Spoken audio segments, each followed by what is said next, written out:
So, check out this creature. What do you think this thing is? Is it a plant, an animal, or maybe even some kind of wild fungus? At first glance, this fossil could pass for any of those ancient life forms.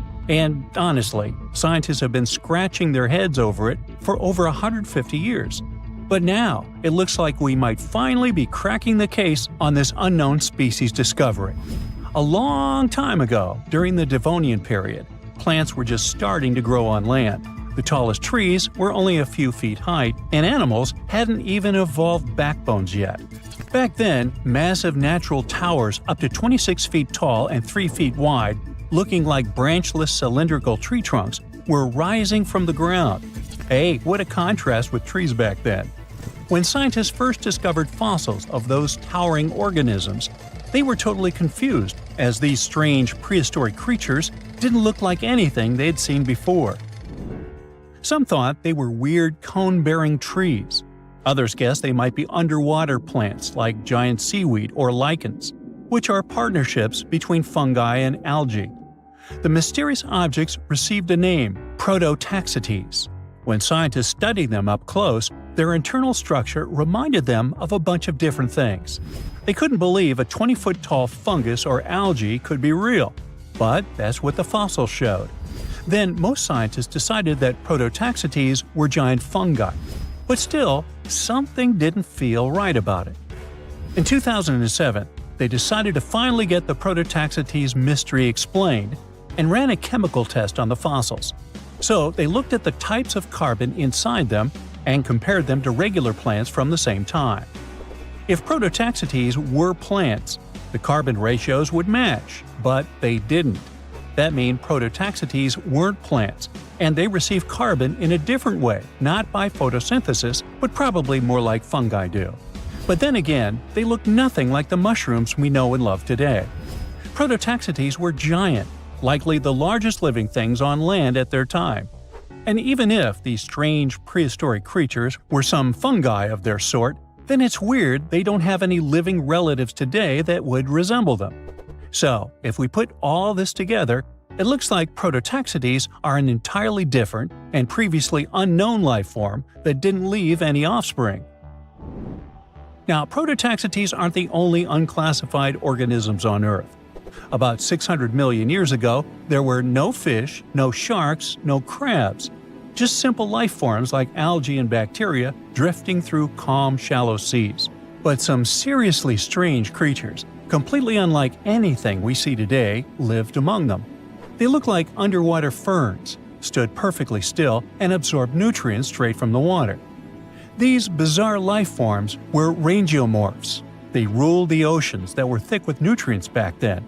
So rangeomorphs didn't need mouths, eyes, or muscles to survive and just soaked up whatever they needed. Some of them were as small as a finger, and others grew as tall as 6.5 feet. But as Earth entered the Cambrian period, the oceans became much more competitive. Fast-swimming creatures with limbs, eyes, and jaws showed up and ate the same food faster, and maybe even ate the rangeomorphs themselves. The chemistry of the oceans also started to shift, and the nutrient-rich waters became more like today's oceans, where food floats around in particles that active animals scoop up. So the rangeomorphs vanished forever, but scientists still find their fossils all over the world, preserved in ancient rock. They had an incredible fractal design, a pattern that repeated itself at every level, from the smallest branches to the full body. Using fossil clues, researchers built 3D computer models of what rangeomorphs looked like. They found out that these strange prehistoric creatures filled their space in a nearly perfect way. They were like optimized living sponges. But scientists still can't agree on where exactly rangeomorphs fit on the tree of life. At first, they argued over whether they were plants, animals, fungi, or something completely different.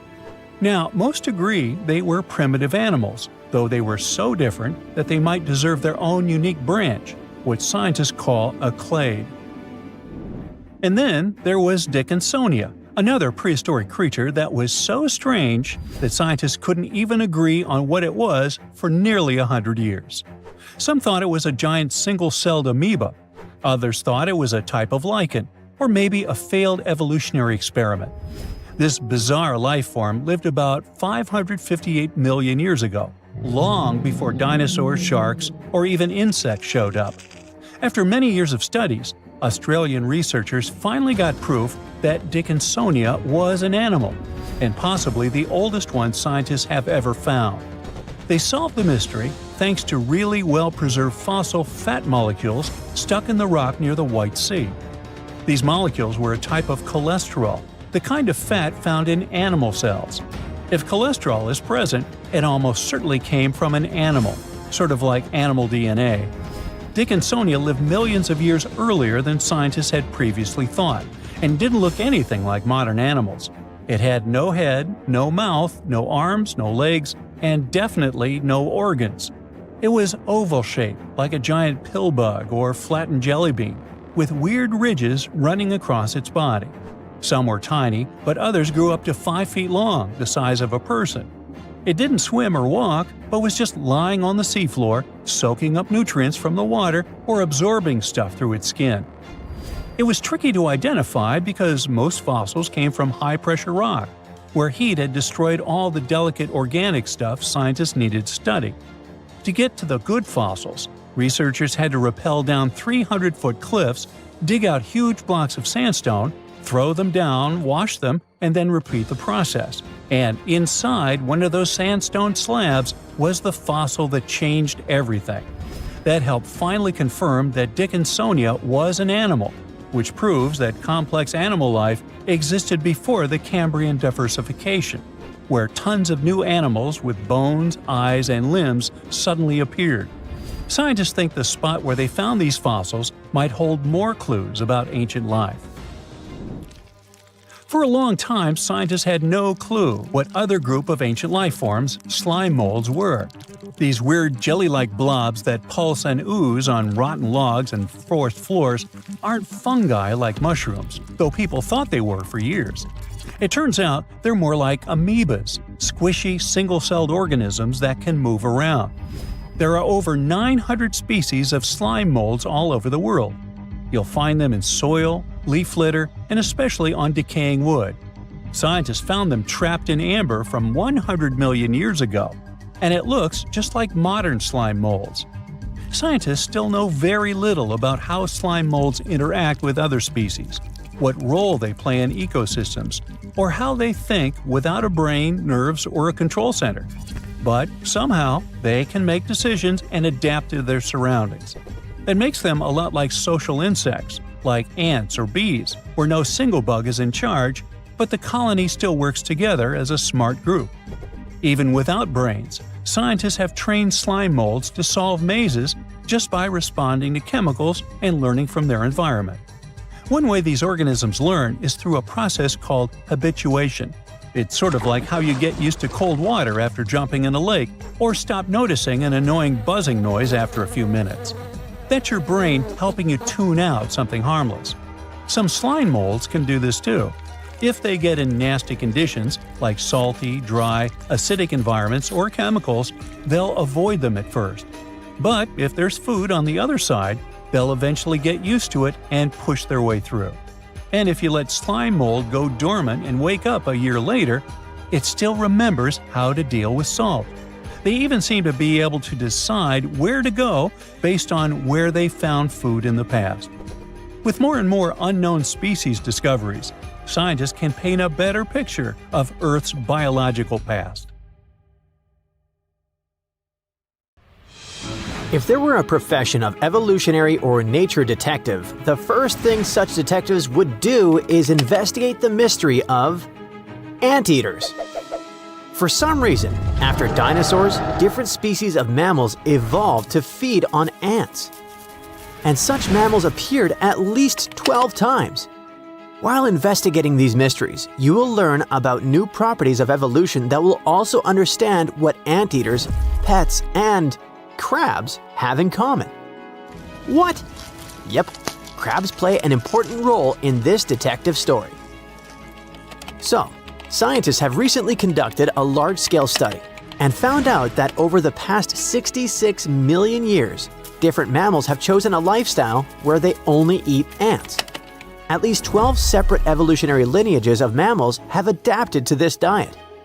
From the point of view of evolution, there is a logic here.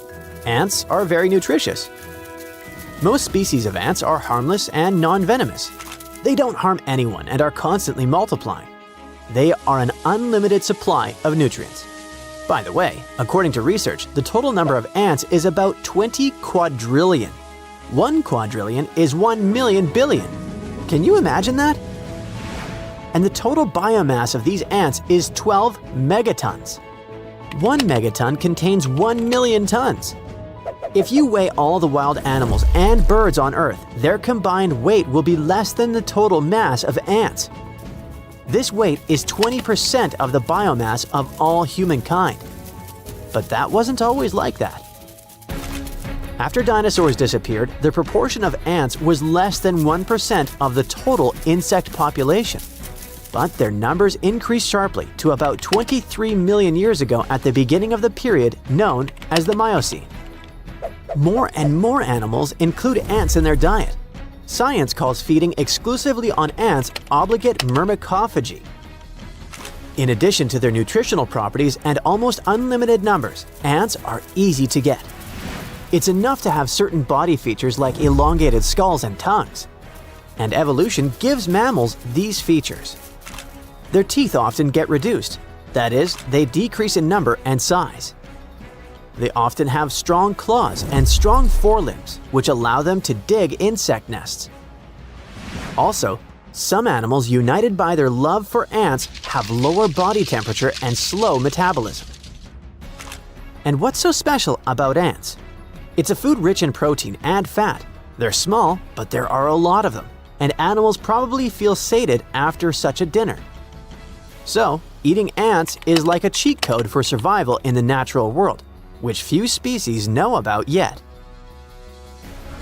To discover this phenomenon, scientists conducted a review of more than 600 scientific sources and compiled a database on the eating habits of almost 5,000 species of mammals. Then, they divided these species into 5 categories depending on their diet. Here they are: obligate myrmecophages, carnivores, insectivores, herbivores, and omnivores. After that, biologists placed these categories on the family tree of animals to trace how their eating habits were formed over tens of millions of years. It sounds like a lot of painstaking work. It's worth paying respect to the scientists who are so eager to study our planet. So they noticed that myrmecophagy appeared on the entire tree at least 12 times. It included some animals such as echidnas, pangolins, aardvarks, anteaters, and numbats. And all these animals were in 3 different groups of mammals: eutherians, marsupials, and monotremes. Among those belonging to the first group, there are wolves. Kangaroos belong to the second group, and platypuses go to the third group. And some animals from these groups began to eat ants. And you know what this strange thing is called? Convergence. Convergent evolution is when completely different animal species have common physiological traits that help them solve similar problems and adapt to similar conditions. The opposite process is called divergence. This is when 2 creatures that share a common ancestor become less and less alike over time. For example, a white bear and a gray bear. Their habitats are different, so they've got different features. The white bear became carnivorous. The brown bear is an omnivore. Their sizes and coat colors are different. In addition, the white bear has unique paws that allow it to move on the ice. Convergent evolution is when a bat, a butterfly, and a bird have different ancestors, but in the process of evolution, they all developed wings. The most important thing is that some of you can watch convergent evolution right now at home. Look at pugs and Persian cats. Do you see any similarities? 2 different animals, a cat and a dog. But why did they suddenly become so similar? Flattened skull shape, slightly similar eyes. They got the same features under similar living conditions. And these conditions are our homes and apartments, and our selfish desire to make animals cute. The appearance of pugs and Persian cats is a result of selective breeding made by humans. That's why it's called artificial convergence. Unfortunately, this leads to big health problems in these poor pets. Scientists have scanned about 2,000 skulls of cats and dogs and found similarities in the shape of the skull. So, who knows? Maybe in a couple of million years or earlier, we won't distinguish a domestic cat from a dog at all. Another striking example of convergent evolution is crabs. Yes, for many evolutionary biologists, they're some of the most amazing and complicated creatures on Earth. But what's so complicated about them? They confuse scientists. It seems to you that all crabs are the same, but they represent different groups. That is, some crabs are real crabs and some crabs are not crabs. Okay, this is a little confusing. For example, true crabs are swimmer crabs, mud crabs, and some others. Shell-shy and hermit crabs are so-called false crabs. But what's the difference? They differ in size, but outwardly, they look almost the same. Claws, eyes, walk. The difference is in the legs. True crabs have 4 pairs of long legs, while false crabs have 3 pairs and 1 small pair at the back. Yes, they have a flat, hard shell and bent tails, but their common ancestor didn't have these features. Moreover, over the past 250 million years, evolution has changed the structure and appearance of crabs several times. That is, different creatures, independently of each other, grew this unusual shell. It looks like there's a sample of an ideal shell for living in certain places with water. And different animals get this sample on their backs. And the shell is not the only thing. Scientists have come up with a term that stands for crabinization. It's carcinization. When an animal loses its crab-like form during evolution, it's called decarcinization. Considering all this stuff, a question arises. In the case of anteaters, it's clear why some mammals have elongated muzzles, strong front paws, and long claws. It's easier to get ants with these features. But why has nature made many animals look like crabs? What is the evolutionary advantage of the crab shape? Scientists have several ideas. Carcinization gives animals a hard, calcified shell that protects them from enemies. Walking sideways allows them to be agile and fast. Moving this way, they don't lose sight of the enemy that's chasing them. But there are exceptions here. Spider crabs walk straight, and hermit crabs, which are not real crabs and are not carcinized, walk sideways. Scientists don't have a clear picture and can't name the exact reason for carcinization. But the more genomic information about these creatures we have, the closer scientists are to getting the answer. But why is all this necessary? Well, if researchers can track the evolution of crabs, they will have a timeline of 250 million years. Scientists will be able to understand which environmental factors cause animals to acquire the features of crabs, and which factors take these features away. And most interestingly, scientists will be able to understand which animals will become crabs during convergent evolution. Let's consider whether something similar could happen to the human species. In fact, convergent evolution also touches us. Depending on temperature, atmospheric pressure, and many other factors, people develop different features. For example, residents of high-altitude areas with low oxygen levels have voluminous lungs. In 1969, 2 brothers went fishing on the Altamaha River in the Clark's Bluff area. They cast their fishing rods, ready to wait for some fish to bite their bait, but at that moment, they saw something strange. At first, they thought it was a sturgeon, but then they saw that the length of this sturgeon was about 13 feet, almost as tall as 2 basketball players. Of course, such a size didn't frighten the brothers because some species of sturgeon can reach a length of 24 feet, which is about 3.5 basketball players. Something else surprised them. The face of this creature resembled that of an alligator. The tail was horizontal. It had a triangular crest along its upper body and sharp metal-colored teeth protruding from its mouth. A creature that looked like a dinosaur was quite an unusual phenomenon for the time when Steven Spielberg was an aspiring young director and didn't even think about creating Jurassic Park. So, on that day in 1969, two brothers saw something elusive, like Bigfoot or the Loch Ness Monster. They saw a creature that had been the subject of stories for centuries, a creature that is being searched for even today. They met Altamaha. This is a famous and narrow circles monster that lives near the mouth of the Altamaha River in southeastern Georgia. People from the Lower Muskogee Creek tribe talked about it long before the British colonization. In ancient times, there were legends about a snake-like lizard that bellowed and hissed. So this monster has already been elusive for several centuries. But do you know what distinguishes Altamaha from Nessie, Chupacabra, and others? Yes, there are no bad quality photos or videos of Altamaha, but there's a huge amount of evidence from different periods.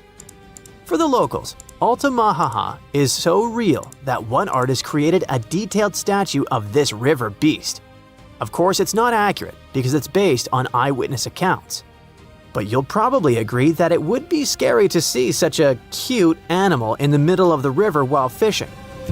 Almost all the stories are about a creature without hind limbs, but with front flippers, which swims like a dolphin, has a crocodile face, big eyes, and large, sharp teeth. It's gray or green with a whitish-yellow belly and a bony crest on its crown. And most interestingly, people have seen this creature in different sizes.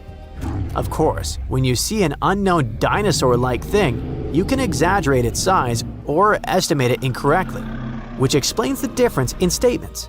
But there's also a probability that Georgia is home to a big family of Altamaha. One of the first people to see this creature and report it to a local newspaper was Captain Delano. On his schooner Eagle, he was sailing near St. Simon's Island, below the mouth of the Altamaha River, when he saw a creature about 70 feet long, which is almost twice the size of a school bus. Its body was like a barrel, and its head was like that of an alligator. It's possible that the captain greatly exaggerated the size of the monster because of the excitement, but several other people who were with him in the boat confirmed his words. From that moment on, reports of the river monster began to appear more often. Someone saw it flashing along the river. Others saw how it behaved defensively towards people. And some people reported that Altamaha was just basking in the sun. Just imagine its displeasure. Not only fishers met Altamaha. In the 20s of the last century, lumberjacks were crossing the river and saw a huge snake-like monster. In 1935, a group of hunters saw a creature they called a giant snake. In the 1940s, Boy Scouts encountered a similar creature. And in the 1950s, two employees from Reedsville State Prison saw it. For so many years, people have been meeting it, and no one has ever managed to catch the monster. Perhaps it's smarter than it looks and always very careful. Maybe people are afraid to touch it. Perhaps they consider it a national treasure and protect it. But one day, there was a case when Altamaha almost fell into a trap. In the summer of 1980, two men saw a monster wallowing on a muddy shore. It seemed like it was stuck and trying to get out. The witnesses said that the rough, dark-skinned creature had finally left the shore, dived into the water, and disappeared. Later that year, another man said he had seen something similar. A snake-like large creature with two brown humps protruding from the water. It dived into the water and churned the surface, like a boat while moving. Other witnesses catching crabs described Altamaha as the largest eel in the world. Okay, stop! Many saw it in the last century, but what about more recent news? Is the monster still alive? Oh yeah. In 2002, a man was pulling a boat upriver near the town of Brunswick when he noticed something large, 20 feet long and about 6.5 feet wide, breaking out of the water. In 2010, a photographer caught something strange on camera floating along a canal in the city of Darien. And these cases are just the ones we know about. Surely, many people have seen this thing but haven't talked about it in newspapers or on the internet. If you don't believe these stories, you can go to Darien, get on a boat, and ride along the river to see this monster with your own eyes. Yes, according to reports, this creature always tries to avoid people. It's very cautious, but all the same, you should not get too close to this water lizard twice the size of a school bus. Go to the Museum of Darien to take a photo of the Altamaha statue. There are also souvenirs with the image of this monster. But let's assume that you or someone else managed not only to take a clear photo of the Altamaha, but also catch it. What is the next course of action? What are you going to tell the world, and how will the world react to it? What will happen to the poor animal, surrounded by millions of flashes from reporters' cameras? Will people make a show out of it or send it to a lab? Fortunately, in 2001, scientists already developed an action plan.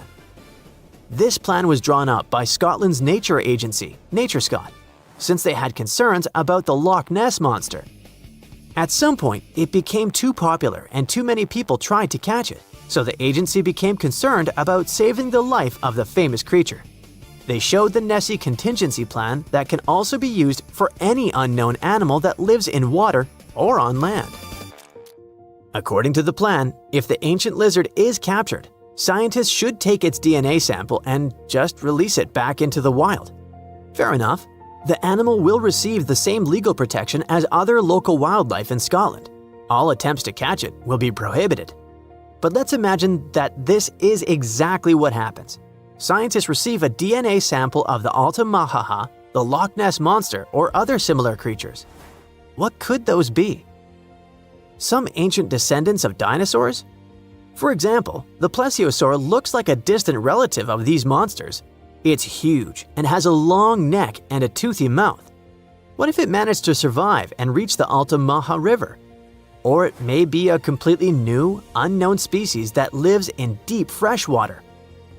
Some people who saw Altamaha said that it had produced a hissing sound. What if it's some kind of ancient python or anaconda that moved from land to water and grew fins? In any case, it should not be ruled out that it may be some kind of eel or sturgeon. One day, someone saw it, was impressed, and told other people about it with great exaggeration. Everyone believed it and started spreading the story. What do you think? In 1994, the Sherman family bought a small ranch in the state of Utah, 150 miles southeast of Salt Lake City. A spacious house, beautiful nature, a starry sky. One night, Terry Sherman heard a strange noise coming from the outside. He went out of the house and saw a huge wolf. He had never seen a wolf of this size.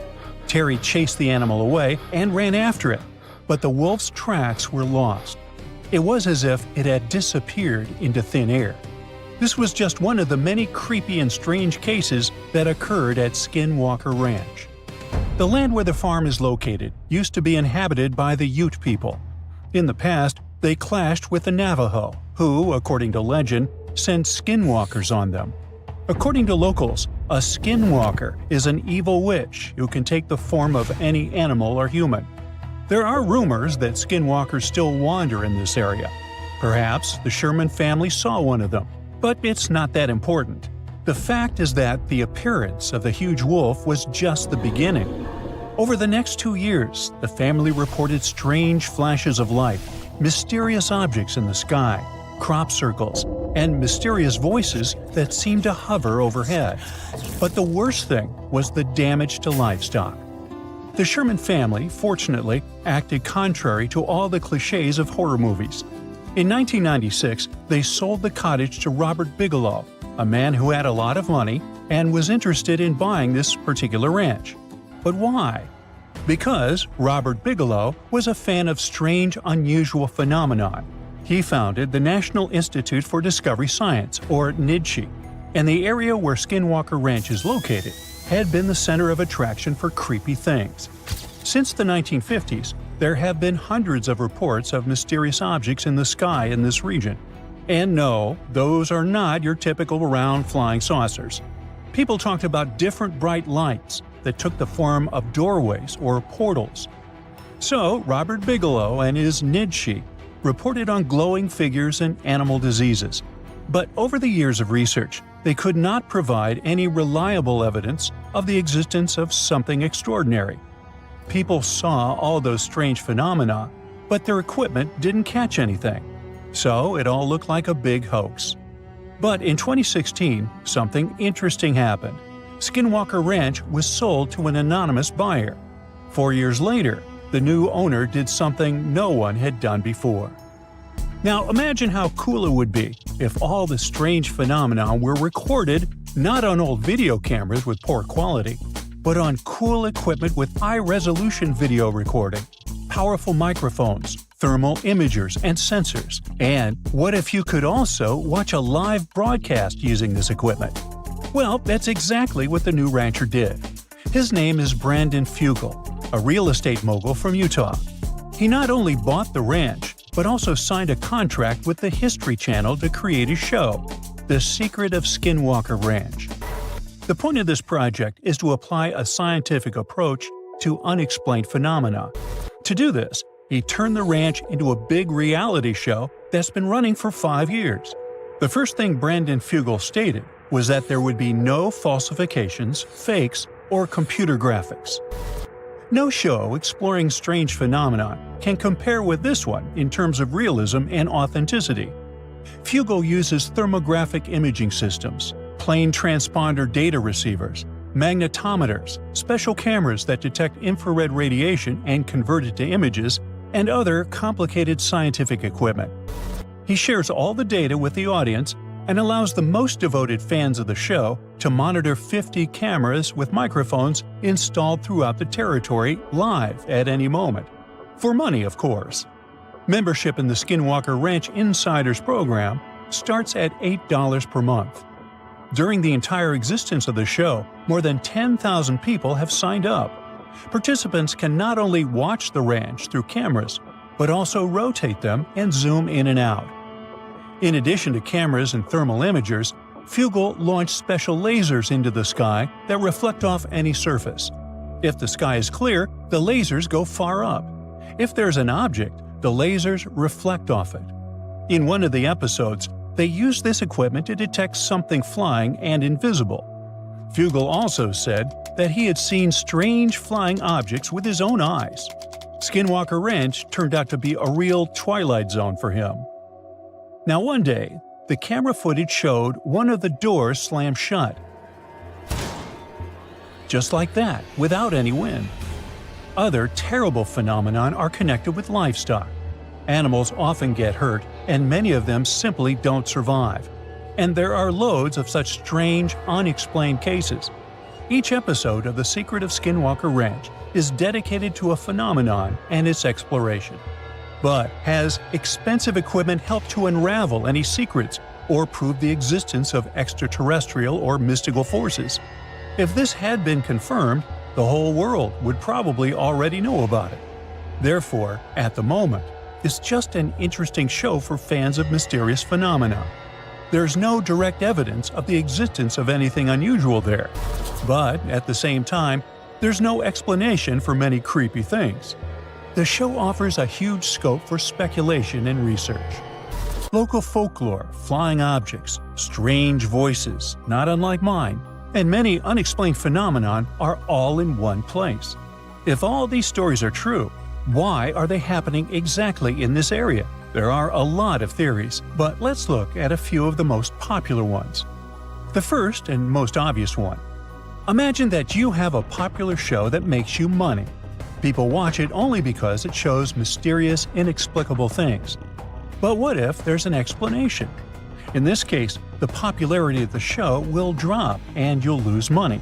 It's logical, but why would a real estate mogul with a fortune of several $billion deceive people? Besides, if you watch some episodes, you'll see that Fugel is truly passionate about this project. One of the most popular theories is about visitors from other planets. After all, we have glowing flying objects, bright lights in the sky, electrical interferences, and the ability to elude camera lenses.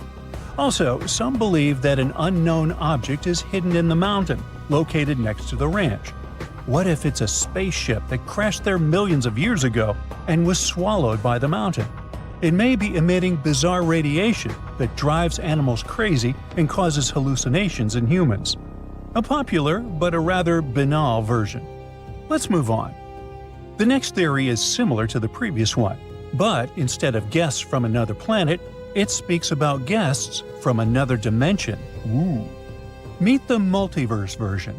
Some unknown creatures from another reality come here, explore this ranch, and leave. This theory explains why some flying objects in the sky look like portals. Those portals may cause malfunctions in electrical appliances. There's one weak point in this theory. Why do these portals appear on the lonely ranch and nowhere else? A strange choice of travel for the residents of other dimensions. Now, the most likely theory belongs to a neuroscientist who claims that all the oddities on the ranch are connected to the geophysical force of the planet. Seismic activity, geomagnetic fields, and shifts in tectonic plates can affect some parts of the human brain responsible for hallucinations. Electromagnetic forces can also affect the stable operation of electrical appliances. So, perhaps all the oddities of this place are the result of increased seismic activity. Glowing lights, giant wolves that leave no footprints, and voices in the air can be a massive hallucination. But if this is true, why doesn't anything similar happen in other places with seismic activity? This idea leads to another theory related to electromagnetic interference. This phenomenon incapacitates batteries, drones, microphones, video cameras, and other equipment. Perhaps it affects the human brain too. But what about those poor affected animals? There are still too many unanswered questions, so stay tuned. Ooh, lava explosions, dramatic collapses, entire waterfall disappearing. Hey, what's going on? Well, iconic landmarks disappear for all sorts of reasons. Guaira Falls, for example, used to be one of the loudest, most powerful waterfalls on the planet, more than 3 times the volume of Niagara Falls in New York.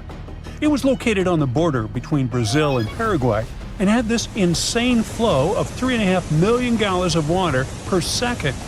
But in the 1970s, the authorities of both countries decided to build the Itaipu Dam, which now supplies a large amount of electricity to Brazil. Renewable energy is great, but it became possible at the cost of one of Earth's greatest natural wonders. The Guaira Falls became covered by the rising water from the reservoir and disappeared for good. Hundreds of people gathered to say their goodbyes and held a proper local ritual of remembrance for the deceased in the memory of the falls. So next up, we have a Game of Thrones favorite, the Azure Window in Malta. This gorgeous limestone jutted out into the Mediterranean as early as the 19th century. It was born thanks to the sea erosion of a limestone cliff face. Between the 1980s and the 2000s, parts of the top slab of the arch already collapsed, and fishers wouldn't come close to it in their boats. But it didn't stop the tourists, who would still walk across the top, even though everyone knew the arch was eroding fast. In March 2017, during a heavy storm, the whole thing collapsed into the sea. Just like that, a 92-foot masterpiece of nature crumbled in seconds. Now, no one was hurt, but the island of Gozo lost its most famous landmark forever. Now, only underwater divers can admire the ruins. Our next destination, the pink and white terraces of New Zealand, were natural staircases that formed thanks to mineral-rich water pouring down volcanic rock. Once the water hit the cooler air, those minerals hardened really fast, kind of like how sugar turns into rock candy when it cools. That same process is still happening today in places like Yellowstone, with all those steaming geysers and colorful but deadly hot pools. At the White Terraces, boiling hot water full of silica bubbled out of a crater about 100 feet above a lake. It flowed down over around 50 huge curved steps. Across the lake, the pink terraces were a little smaller, but still amazing. Their colors probably came from different minerals in the water or even tiny microbes living there that added some flair. You could soak in the terraces like hot tubs, but make it 19th century and magical. Then, in 1886, Mount Tarawea erupted. Ash, lava, earthquakes, and the terraces vanished, either buried under layers of ash or sunk to the bottom of Lake Rotomahana. Yeah, I got that right. Meanwhile, for over a century, people thought they were gone forever. But in 2011, someone said they found parts of the terraces under the lake. So maybe they're not entirely gone, but just hiding. Peekaboo. If you've seen The Beach with Leonardo DiCaprio, you definitely know this place, Maya Bay on Phi Phi Lay Island in Thailand. After that movie dropped in 2000, the place went viral. Before viral was even a thing. Soon, thousands of tourists arrived every day with speedboats, sunscreen, plastic trash, all that sort of stuff, which wrecked the coral reef. And in 2018, Thai authorities decided it was time to shut the bay down. After a 4-year recovery, Maya Bay reopened in 2022, but with big-time restrictions. Boats can't come directly in, swimming is limited, and the number of tourists is capped daily. Plus, they now close the idyllic location during the less popular rainy season to let the natural resources and ecosystems recover. So yeah, it's technically back, but the wild original version of Maya Bay is gone for good.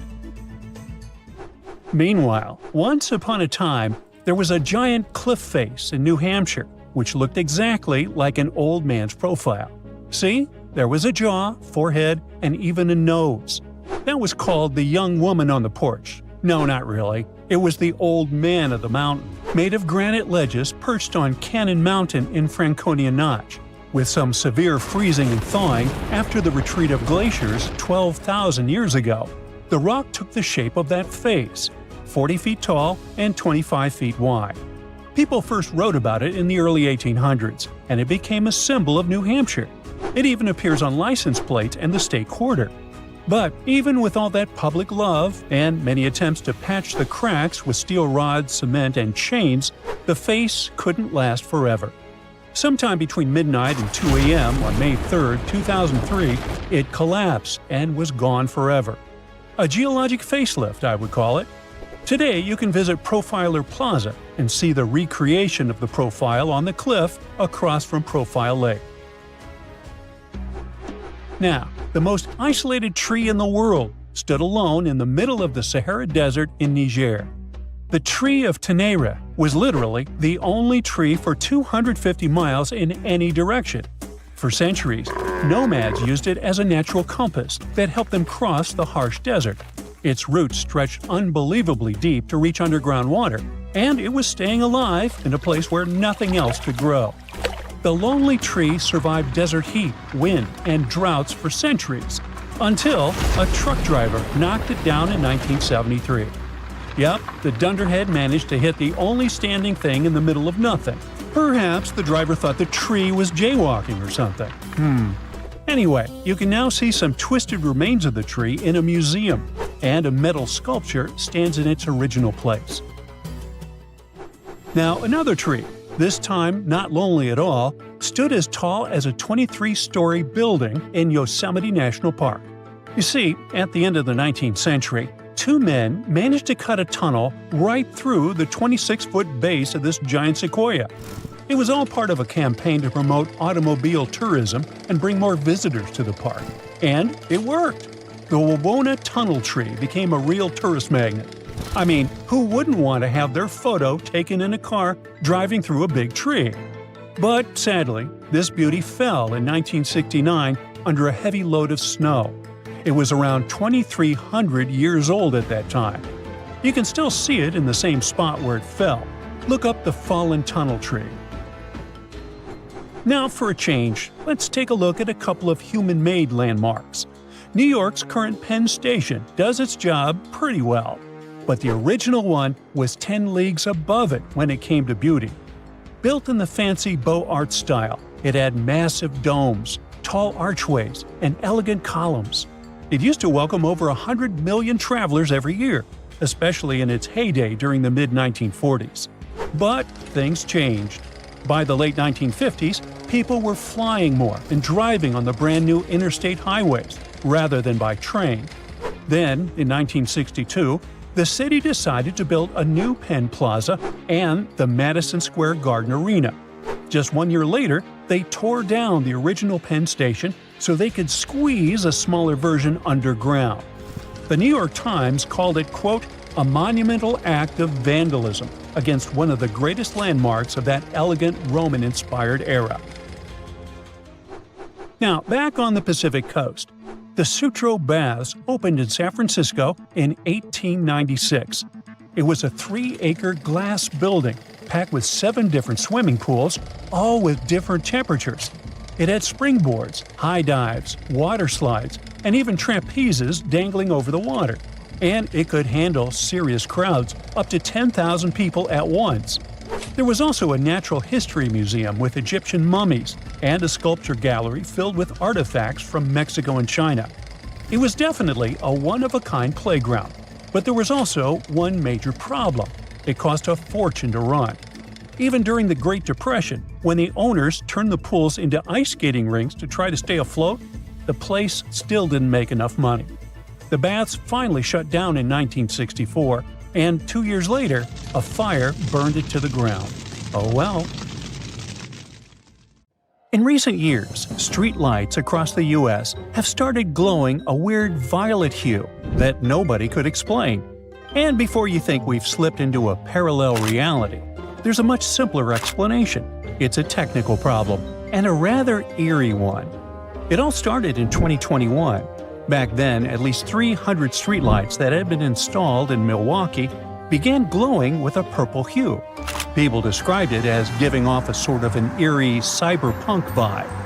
That was definitely not good, especially for authorities, who had to figure out a plan to fix them quickly. Replacing all those lights was going to take about 10 weeks.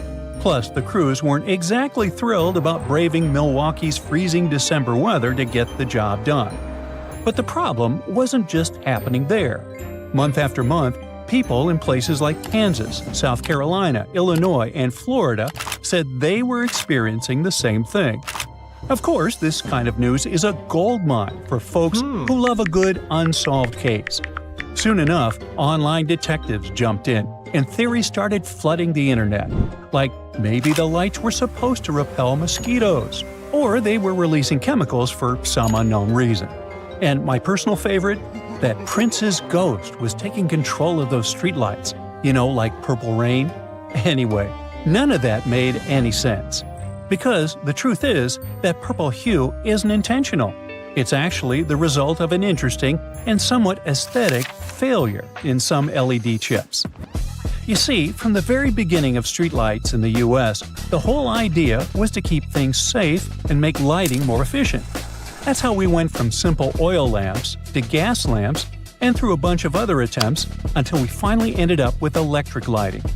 Then, about 15 years ago, cities across America started switching their streetlights from sodium lamps to LEDs. And that changed the color of many nighttime roads from a yellowish-orange tone to a bright white. Now this change makes total sense. LEDs are one of the most energy-efficient lighting technologies out there. Let's take an old light bulb, for example. With this one, 90% of its energy turns into heat, not light. But if we look at an LED bulb, it's the opposite. Only about 10 to 20% of its energy becomes heat, and the rest goes into producing light. They also last way longer. Now, LED stands for Light Emitting Diode. These tiny diodes can shine in all kinds of colors. But one color they don't naturally produce is white. So, when you see white LEDs, like the ones in streetlights and probably inside your own home, they're actually pulling off a clever trick on your eyes. To make white light, you could mix tiny dots of red, green, and blue LEDs together until they blend into white, kind of like mixing paint colors on an artist's palette. That's one way to do it. But there's another, more popular and energy-saving method that's usually used in streetlights. Instead of using 3 colors, manufacturers often start with just blue LEDs. But they coat these blue LEDs with a special fluorescent substance called phosphor. When the bright blue light from the LED hits this layer of yellow silicone phosphor, some of the blue light gets absorbed and transformed into red and yellow light. These new colors mix together with the remaining blue light, and voila! The glow looks white to our eyes. Now, you might be asking, why go through all this trouble? Well, making LEDs shine red and green takes more energy than simply making them shine blue. So, sticking with blue LEDs and using phosphor saves electricity. Plus, it's simpler and cheaper because it needs less complicated wiring and few different LED chips. It's a win-win for cities trying to keep costs down and lights on. Of course, this phosphor trick doesn't work for everything. TVs and color-changing light bulbs need to produce many colors precisely, so they still use separate red, green, and blue LEDs. But when it comes to simply lighting up a street in white light, the blue LED plus phosphor method is the favorite choice. Normally, this technique works really well for streetlights, and the materials manufacturers use to make phosphor are extremely stable. But since this weird purple phenomenon is all over the internet, there's no denying that this is happening. So, specialists had to start looking for a cause. It turns out the phosphor coating had probably worn off or hadn't been applied correctly in the first place.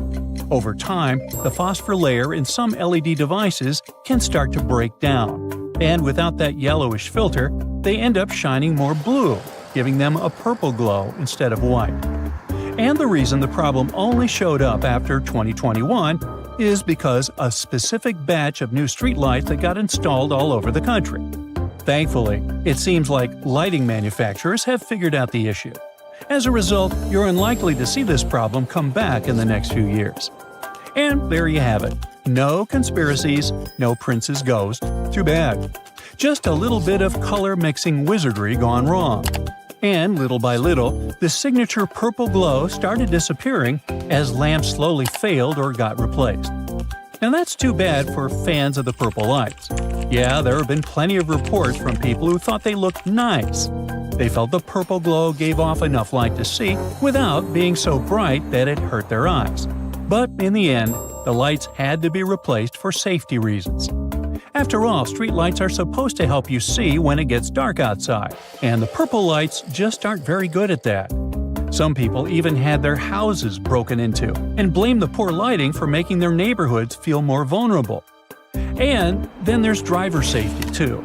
The color of the light shining on a roadway can change the way drivers see their surroundings as they make their way through the night. So inside your eyeballs are tiny helpers called photoreceptors. They come in two types, cones and rods. Think of cones as your daytime buddies. They love bright light and are the reason you can see all the beautiful colors around you. But when the sun goes down and things get dim, cones start slacking off. That's when the rods step in to save the day, or rather the night. Rods are the night shift workers of your eyes. They're super sensitive and help you see in low light, even if everything looks more like shades of gray than full color. But here's the thing. Rods are extra good at picking up light from the blue part of the spectrum. In other words, bluish light stands out more to your rods than other colors do in the dark.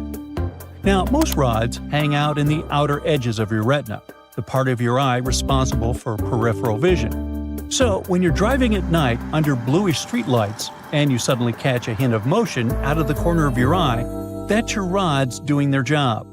Under bluish light, they're even quicker to spot things moving around in your periphery than they would be under yellowish white lights. That boost in your peripheral vision under bluish light comes with a bit of a trade-off. Sure, your rods are great for spotting movement out of the corner of your eye, but the moment you try to look straight at whatever is moving, bam, it can suddenly get harder to see and focus. So it's not super safe for drivers. Okay, but does the purple glow actually affect our eyesight or cause any long-term problems?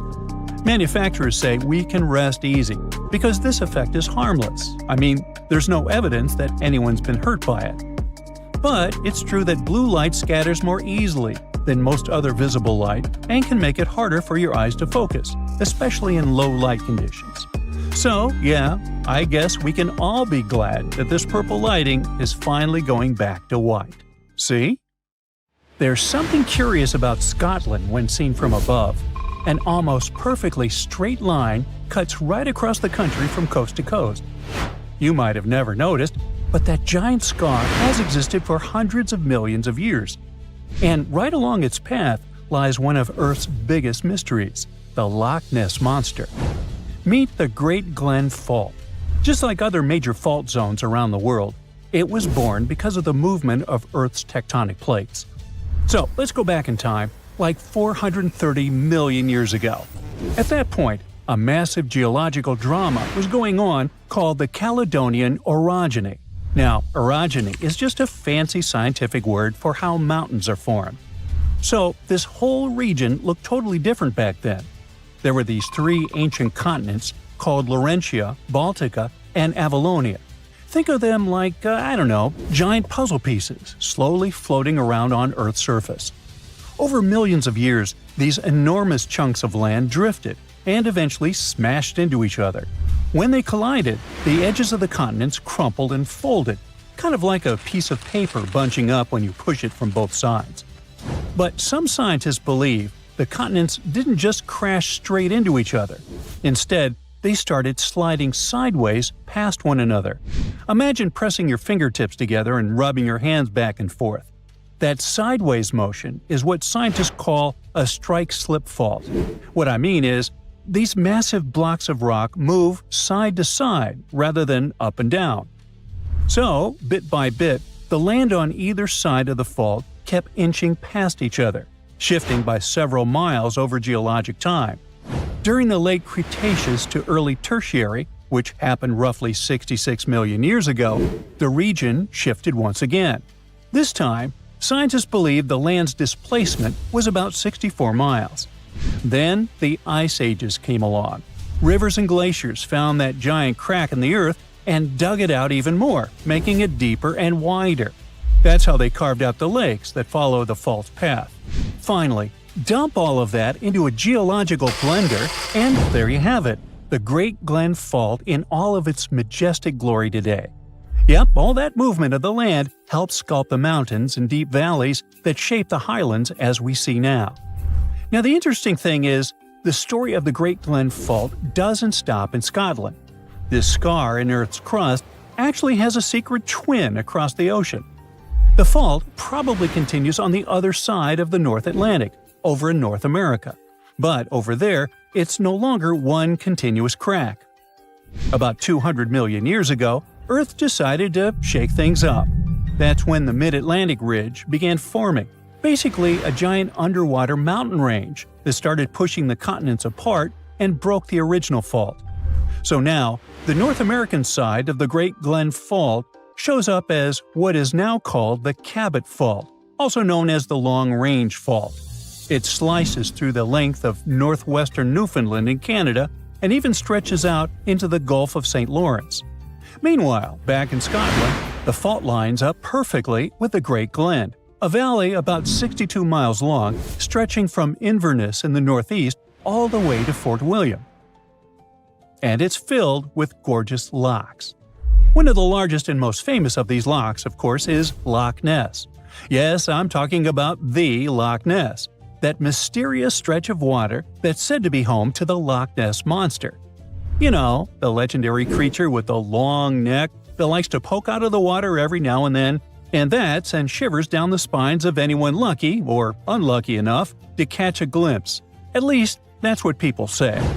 But despite many years of searching for the creature, everything from thermal imaging drones to miniature submarines, no one has found any real evidence of the monster.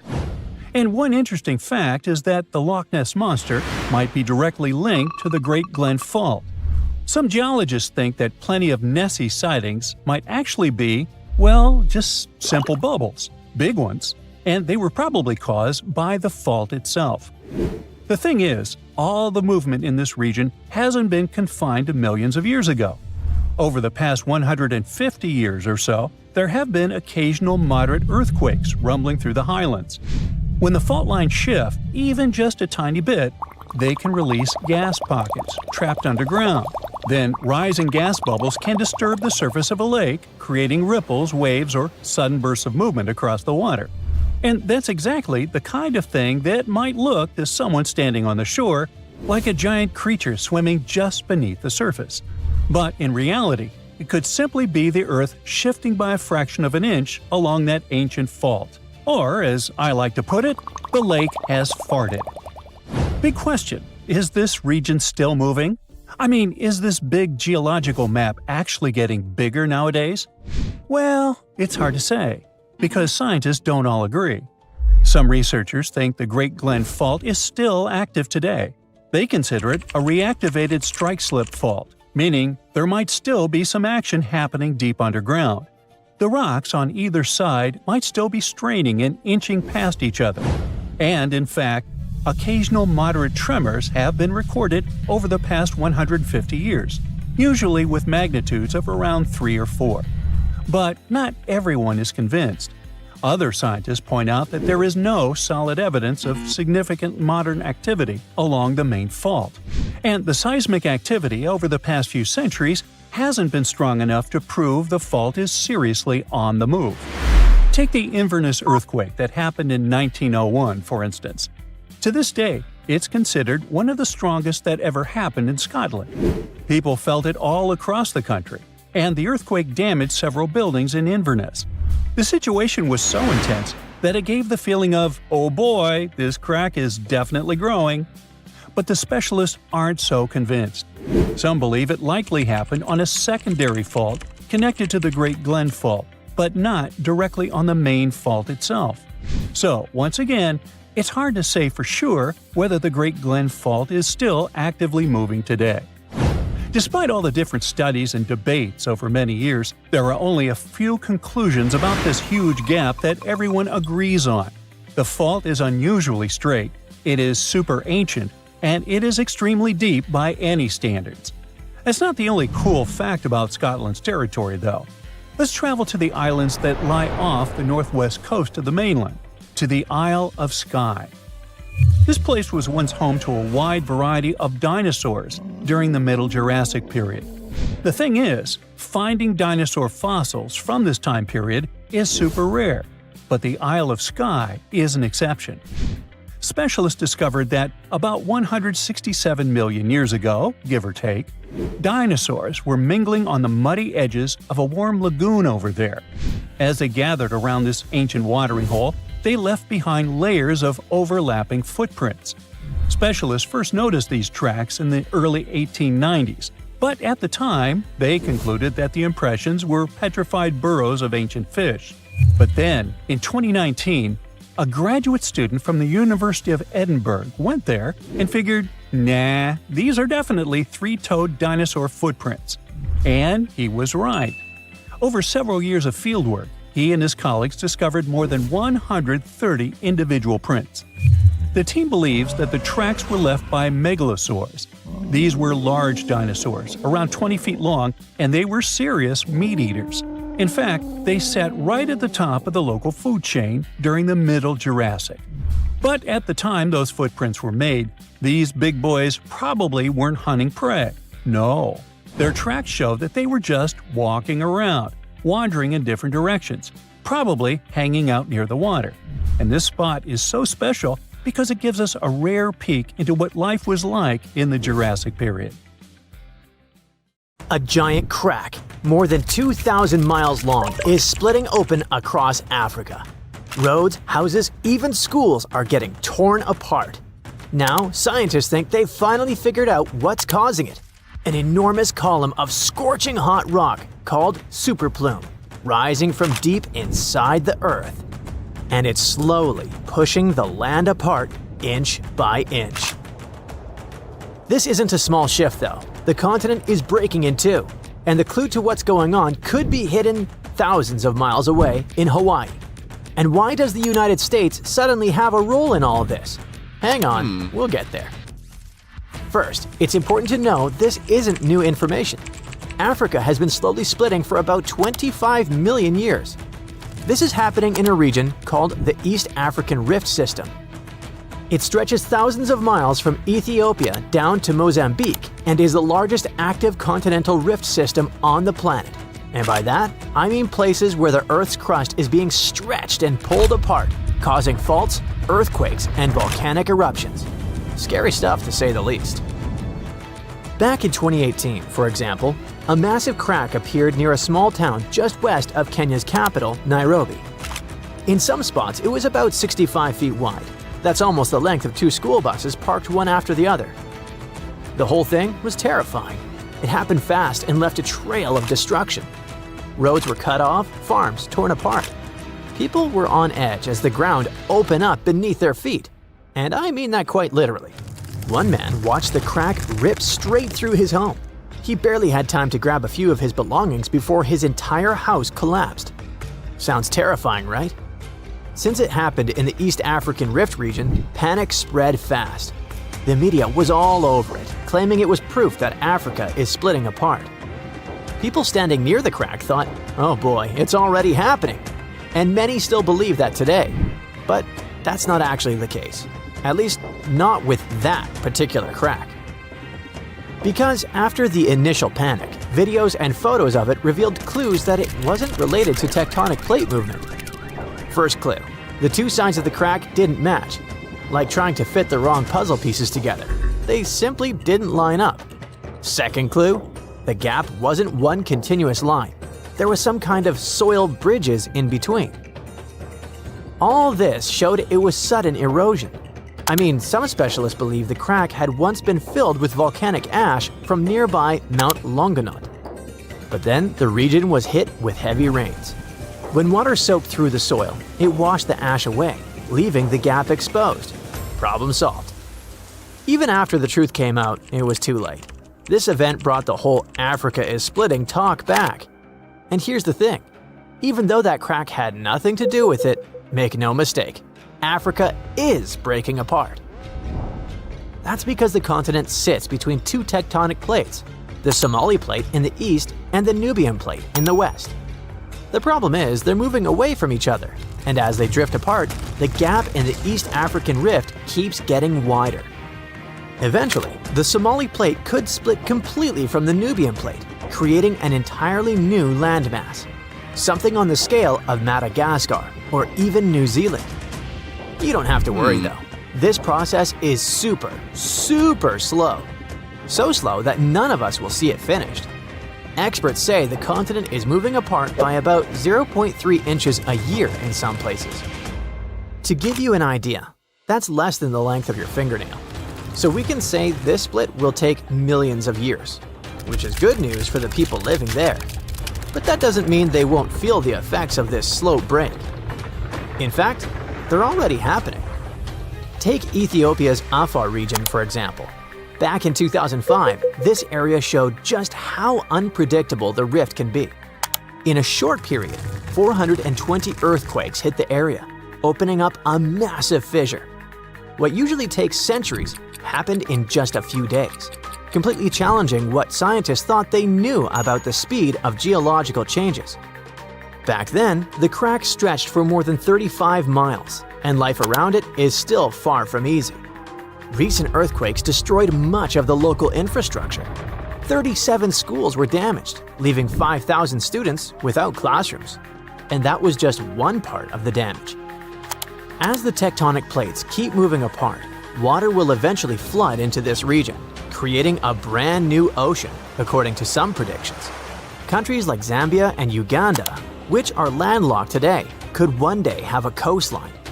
That could be great news for them, as it might open up new trade routes and completely reshape their economies. Don't get too excited though. We won't be diving into the waters of this sixth ocean anytime soon. The splitting process will take another 5 to 10 million years. But it's tough to say exactly when, since big seismic events, like earthquakes, could make it all happen faster. So here's what we know. The Somali Plate and the Nubian Plate are in the middle of a dramatic tectonic breakup, slowly moving apart. Africa is breaking in two. Earth will probably gain a new ocean because of it. But until recently, we didn't know exactly what was triggering all of this. Like, yeah, those tectonic plates are moving, but why? I mean, is this massive geological process being driven by something happening in Earth's mantle? Or could it have a much larger, deeper source? Well, scientists think they may have finally cracked the mystery. They believe the continent is breaking apart because there's a deep mantle superplume, a huge column of hot rock beneath the East African Rift system. Think of it as a massive subterranean hammer pushing upward, pressing against the crust, and slowly cracking it apart. But here's the interesting thing. Scientists reached that conclusion thanks to something that happened in a completely different part of the world, Hawaii. Under this US state, there's also a plume of super hot rock rising from deep inside the planet. it melts the crust above it, and that's what fuels Hawaii's volcanoes. As the Pacific Plate drifts over this plume, molten rock breaks through in new spots, creating volcano after volcano. Over millions of years, that's how the Hawaiian Islands were formed. This Hawaiian plume contains noble gases like helium and neon. And you know where else scientists found those same gases? That's right, beneath the East African Rift System. Bingo! That discovery backed up the theory that a superplume is driving what's happening in Africa. And we call it super because it might be massive.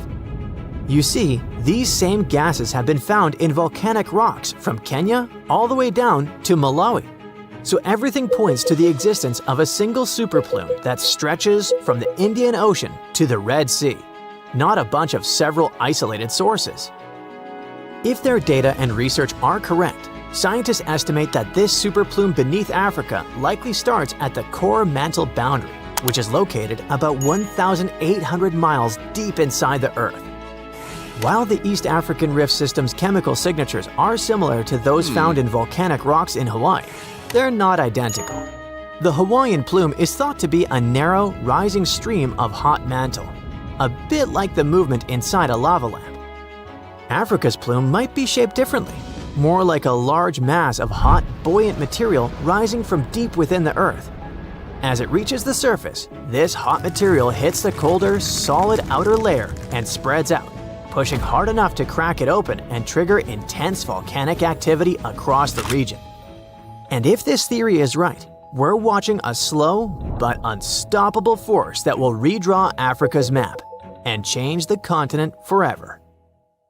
You type Tonga Cliff Mystery into Google and this pops up. A rock. Yep, just a rock. At least at first glance. But it gets weird once you realize this is actually a 2-story tall boulder perched on top of a 120-foot high cliff in Tonga. And it's chilling there, at a whopping 128 feet above sea level. So, how the heck did this rock get there? First, a proper introduction. This is Makalahi, which means big rock in Tongan. This name hits the nail on the head because this baby stands at about 22 feet tall. That's taller than a giraffe standing on its tiptoes. And it weighs over 1,300 tons. And that's like stacking nearly 325 elephants on a giant scale. With those massive measurements, it makes total sense that the locals call it Makalahi. But from now on, we can also think of it as the giant tsunami rock. And to understand why, I've got to tell you the story of Makalahi in Tonga. In 2024, researchers from the University of Queensland's School of the Environment were exploring the southern side of Tongatapu Island. One day, they were chatting with a group of local farmers who mentioned a strange and massive rock sitting up on a cliff. And they were honestly pretty surprised. After all, it didn't make any sense for such a huge boulder to be located that far inland, especially since it's sitting about 656 feet away from the edge of the cliff. On top of that, it was covered in vegetation and surrounded by overgrowth, which suggests it's been sitting there for a long, long time. That's when they started asking themselves the big question: where did this rock even come from? So to figure it out, the team created a 3-dimensional model of the boulder and headed to the coast. After some careful research, they finally found the spot where the boulder could have originated. Turns out it broke off from a cliff more than 90 feet above sea level. Alright, so they found the source, but let's take a moment to recap what we know so far. The rock originally came from a spot about 98 feet above sea level, and now it's sitting at 128 feet above sea level. That's a pretty big jump. Sure, it's not like climbing Mount Everest or anything, but come on, it's a rock.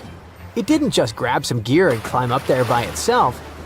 That brings us back to the big question. How did this massive boulder get up there? Well, it was probably moved by a tsunami. Yep, this rock could actually be solid ancient evidence of a tsunami. You see, we're talking about Tonga, an island country in Polynesia, part of Oceania. It's made up of nearly 170 islands with about 36 of them inhabited. The country is divided into 3 main island groups: the Vava'u, Ha'api, and Tonga Tapu archipelagos. The entire region sits right at the junction of two major tectonic plates, the Indo-Australian plate to the west and the Pacific plate to the east.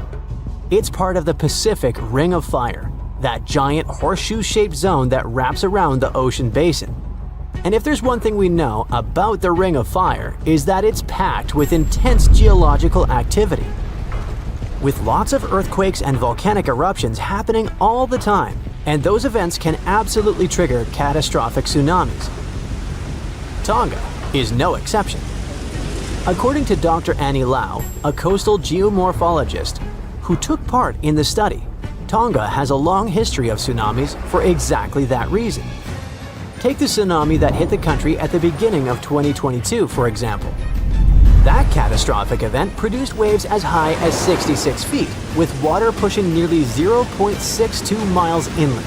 It was so powerful that, tragically, it claimed the lives of at least 6 people, and it was actually triggered by a volcanic eruption. So yeah, tsunamis are pretty common in Tonga, thanks to all that magma and tectonic activity constantly happening beneath the surface. And a massive, powerful wave is likely what carried Makalahi up onto the cliff. According to the study, this event may have happened around 7,000 years ago. That's even older than the first human settlement in Tonga, which is believed to have occurred roughly 3,000 years ago.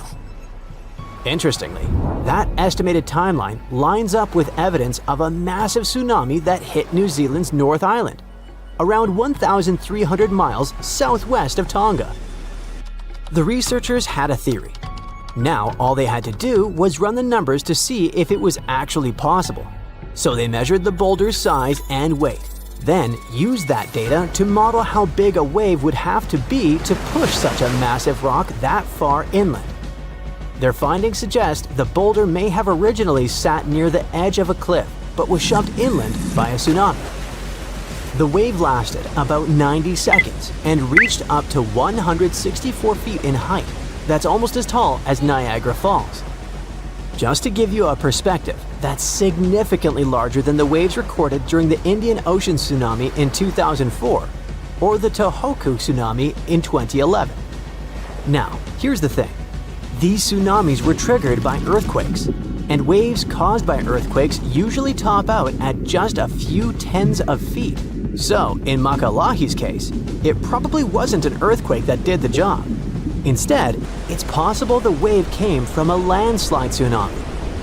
This theory suggests that the earthquake not only generated a tsunami that flooded the island, but it probably also triggered a massive landslide. When a huge chunk of material suddenly slides into the ocean or something shifts quickly underwater, it can create a landslide-triggered tsunami, and that landslide, in turn, may have produced a second tsunami.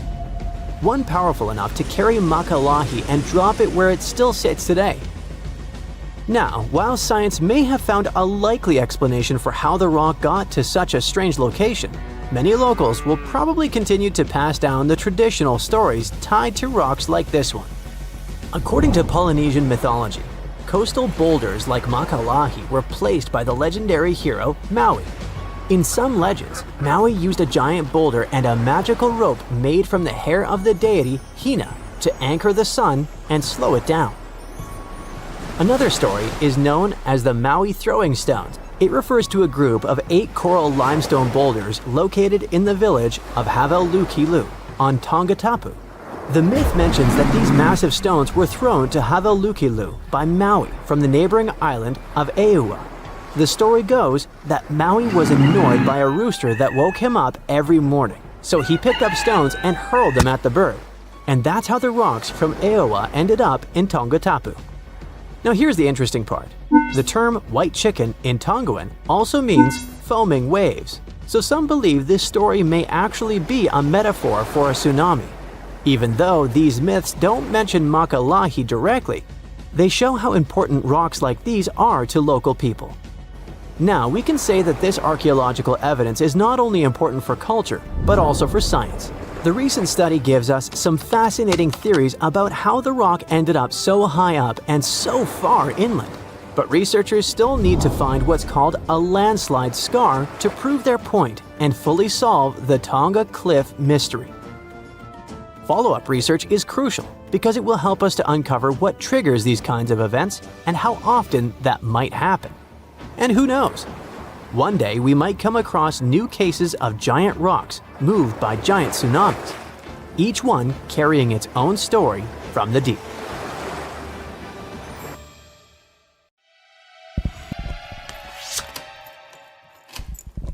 In Colombia, people saw a small round object floating in the sky which then fell to the ground.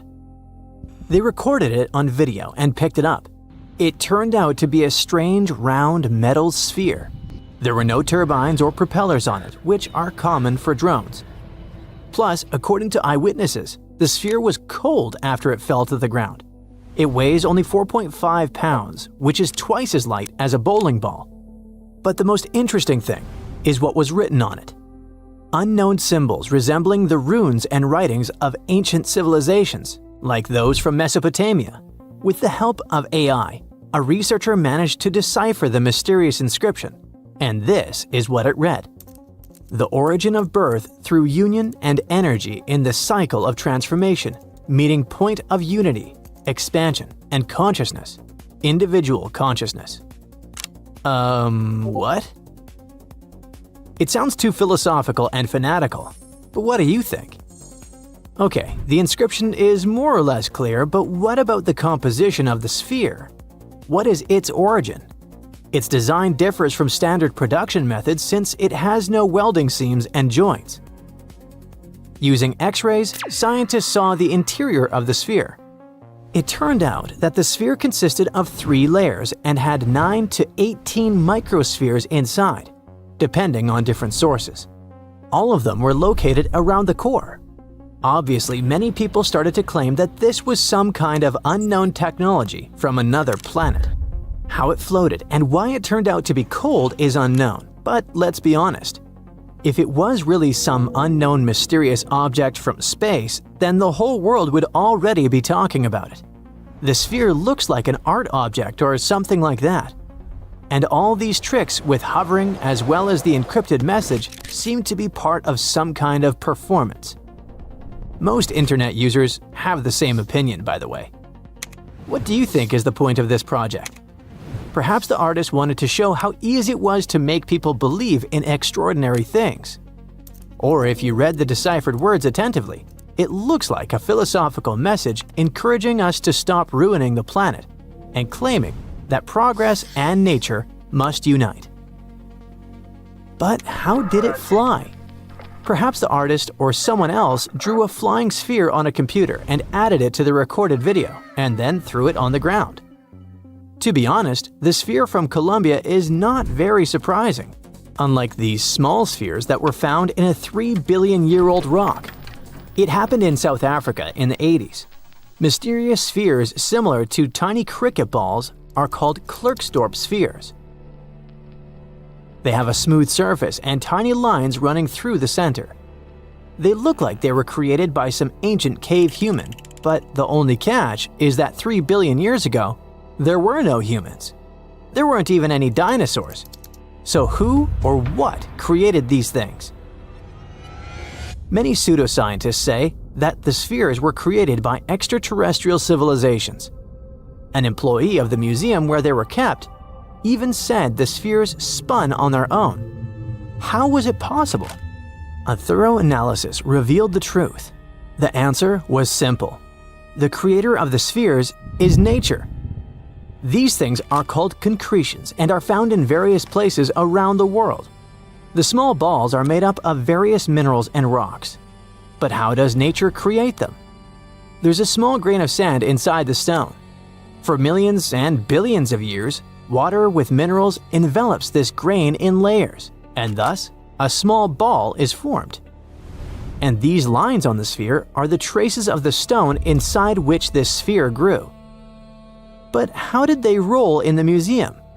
Very simple. Round objects can roll with the slightest push. Not far from the place where the museum is located, people mined gold. It probably caused small earthquakes, and the shaking of the ground made the spheres move. So, nothing strange here. But if these little spheres were moving and making weird loud noises, it would be pretty creepy. Fortunately, there was no such thing in the museum. But something similar happened in Jacksonville.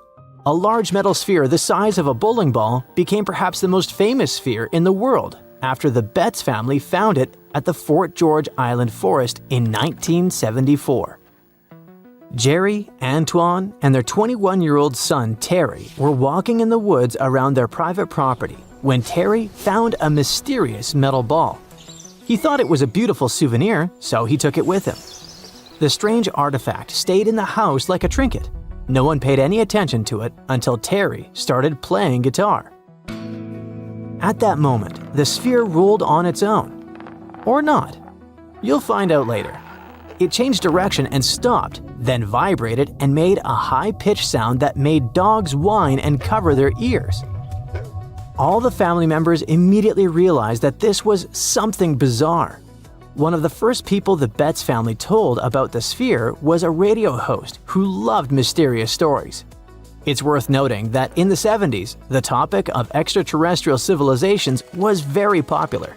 Therefore, Betts' sphere became a superstar very quickly.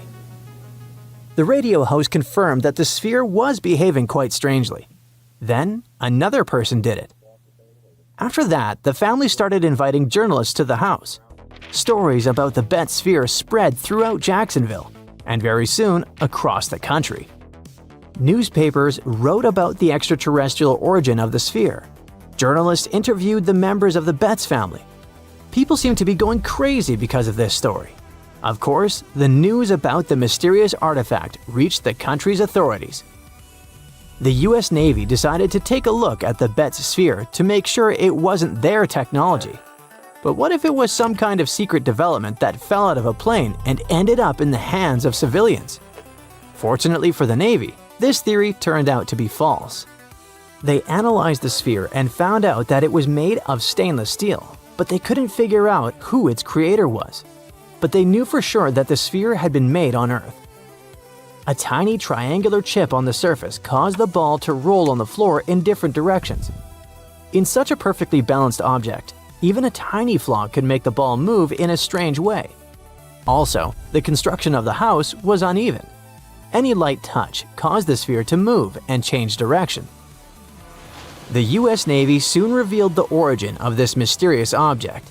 It was a large ball bearing that was used as a ball check valve in the pipeline system of a chemical plant.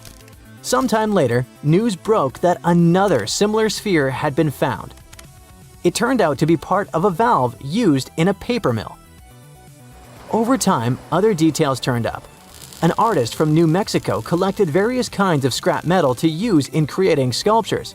He told reporters that he had once loaded a ball check valve onto the roof of his bus and drove through the Jacksonville area in 1971. A few balls fell out. Perhaps one of them rolled off into the woods where the Betts family found it. That's the whole story. No magic or extraterrestrial technology. But despite all these investigations, the Betts sphere still remained famous. People called the family 24 hours a day. Journalists came to their private property to see the sphere. Of course, the family was tired of such popularity. Telling reporters the same things about this sphere over and over again was not the most fun activity. At some point, the members of the family stopped discussing it. In an interview, Jerry Betts said that all this popularity had suppressed the family. They were no longer engaged in investigations related to the spheres, so the exact origin of this thing was not proven. But as you've already heard, the theories seem to be quite true.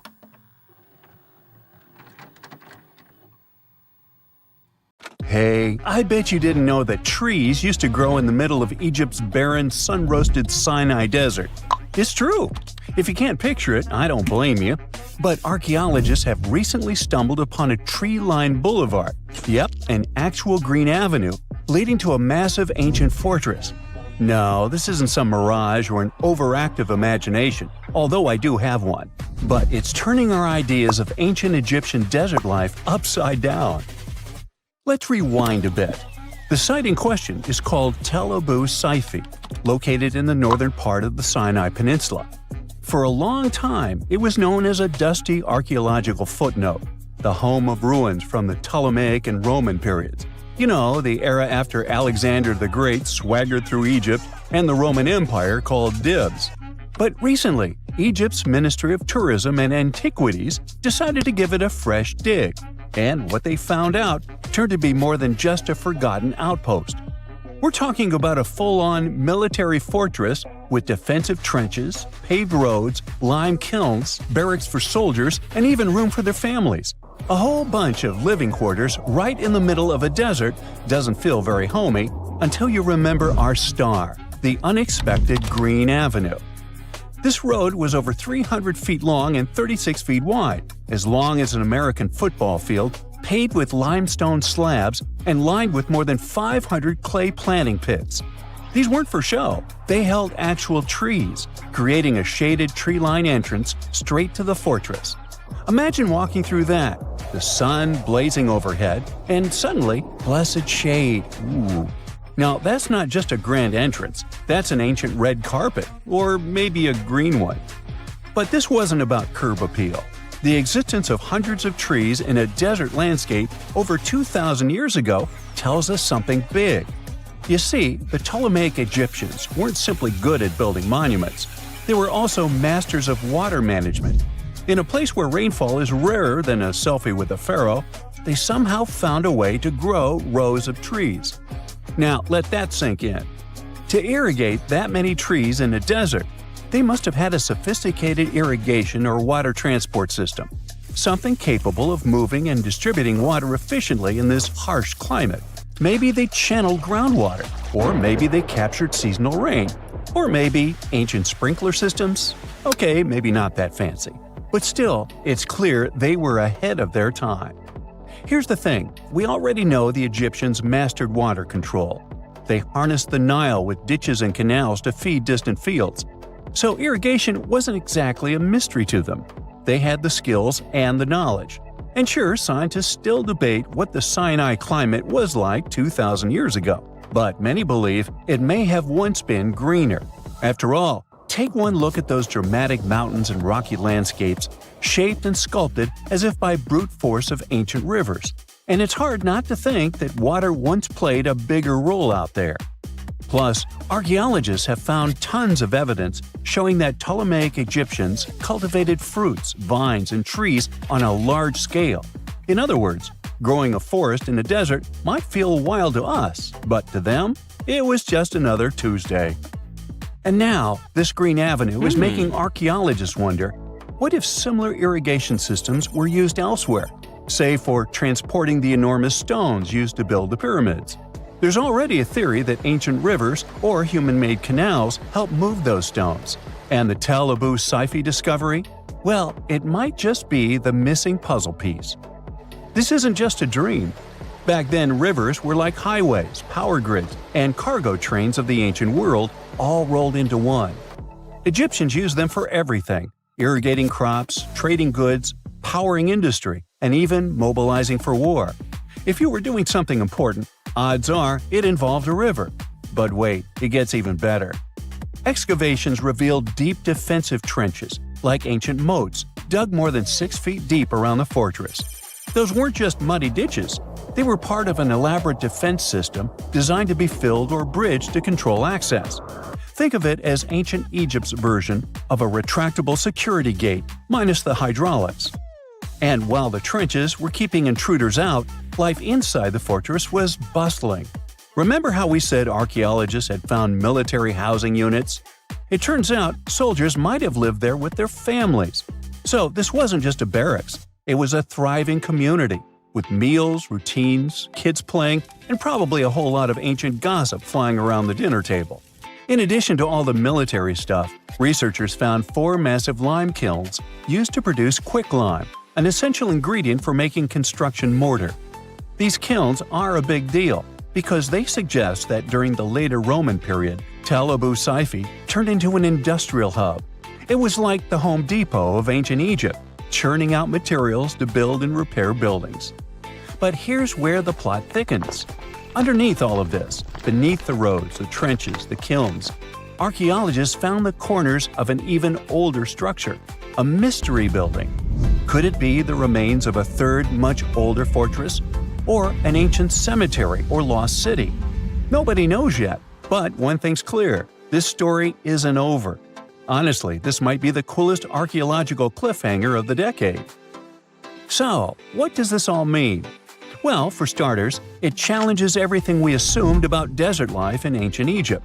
For the longest time, deserts were thought of as natural barriers, dry, deadly, and empty. But this find suggests that the desert might have once been green and full of life, not because the climate was dramatically different, but because the Egyptians were incredibly good at bending the environment to their will. They didn't just survive in the desert, they transformed it. It also adds fuel to the fire in the age-old debate about ancient Egyptian tech. If they could build a fortress with tree-lined roads, moats, irrigation, and industry in the middle of the Sinai, is it really such a stretch to imagine they could engineer water channels to move pyramid stones?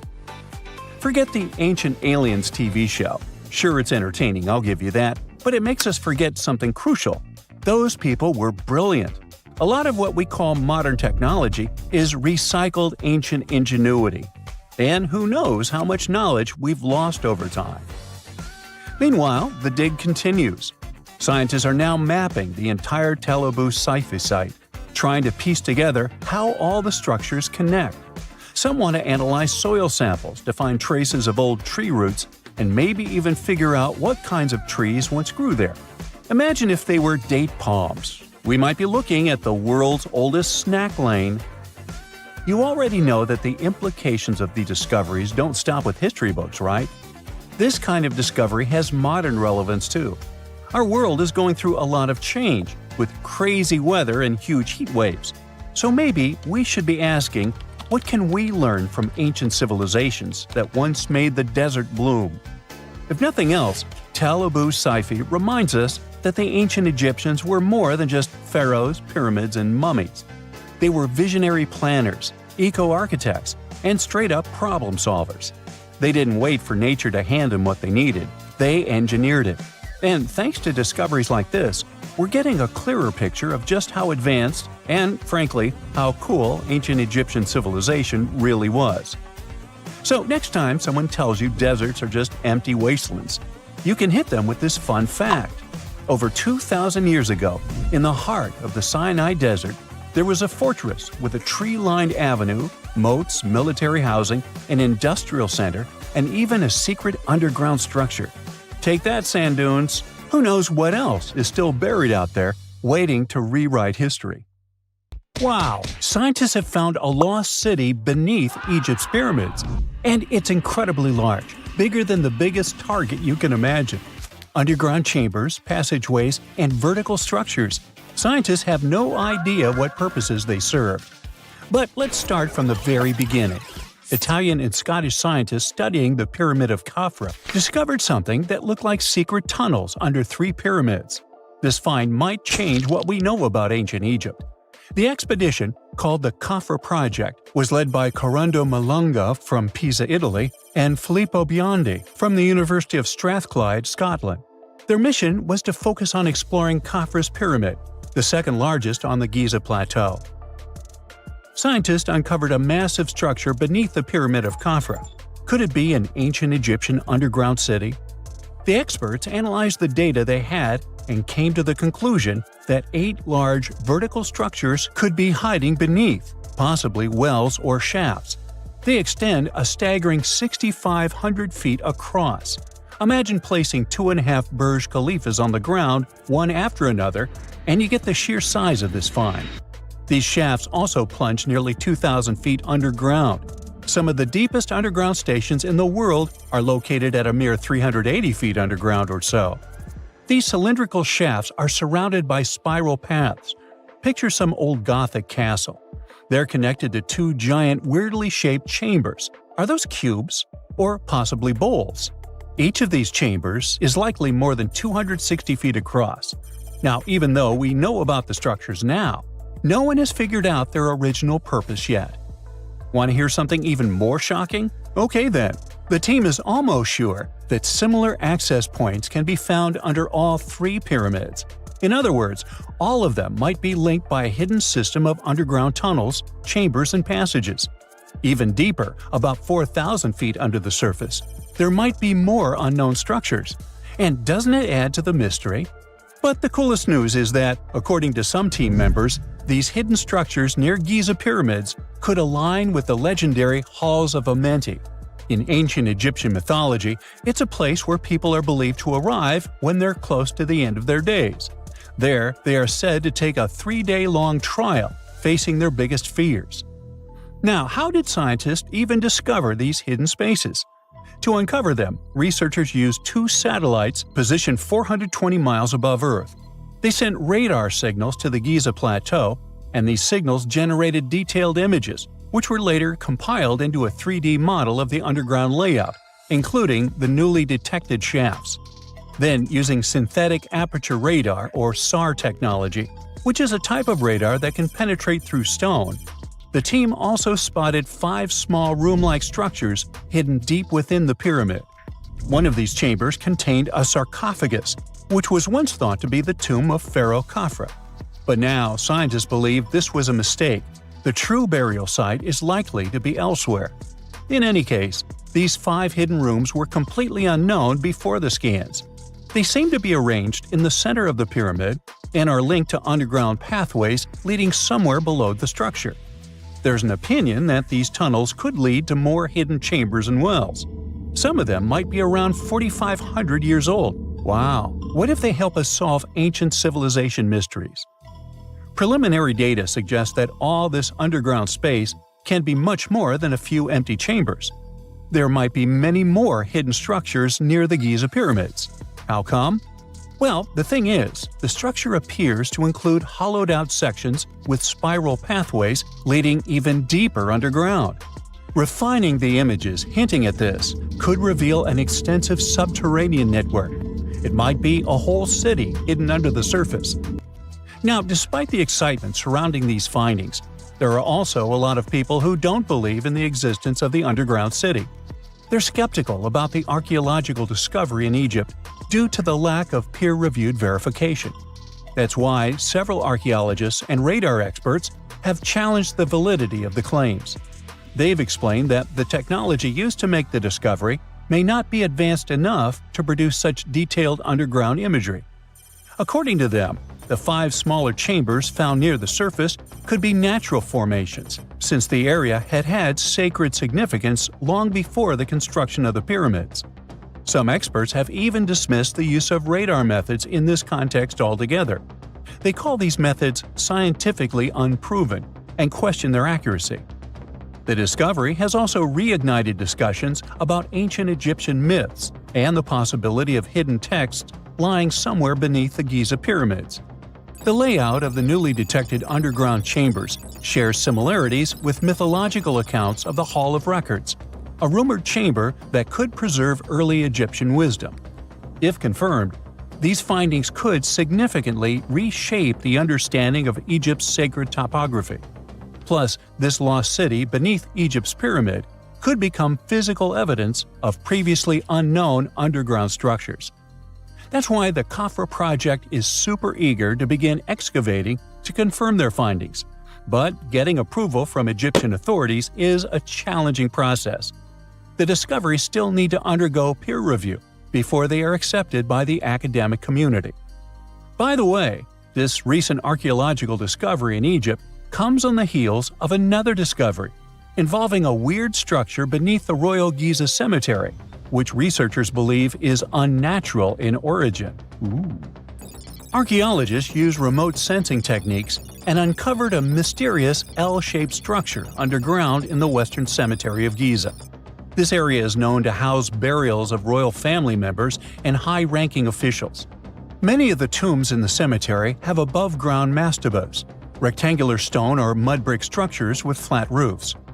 But there is an area in the center of the cemetery where there are no above-ground structures. To investigate this unexplored region, the team used electrical resistive tomography and ground-penetrating radar. ERT works by sending electrical currents into the ground and measuring the resistance to detect remains. As for GPR, it sends radar into the ground and maps the structures based on the radar's return. The team found an anomaly about 6.5 feet beneath the surface. It appeared to be an L-shaped structure measuring at least 33 feet in length. The readings suggested that the structure had been backfilled with sand after its construction. This made the team hypothesize that it could be a mix of sand and gravel, or possibly an air void. This anomaly was classified as a highly resistive structure, which meant it didn't occur naturally. Motoyuki Sato, the study's lead author and professor at Tohoku University in Japan, claims that the structure is not a natural formation due to its sharp shape. Another weird thing about ancient Egyptian pyramids is that historians have long believed that they were built primarily for royals and high-status individuals who had the wealth and power to create such massive structures. However, new research from the archaeological site of Tombos in modern-day Sudan challenges this assumption.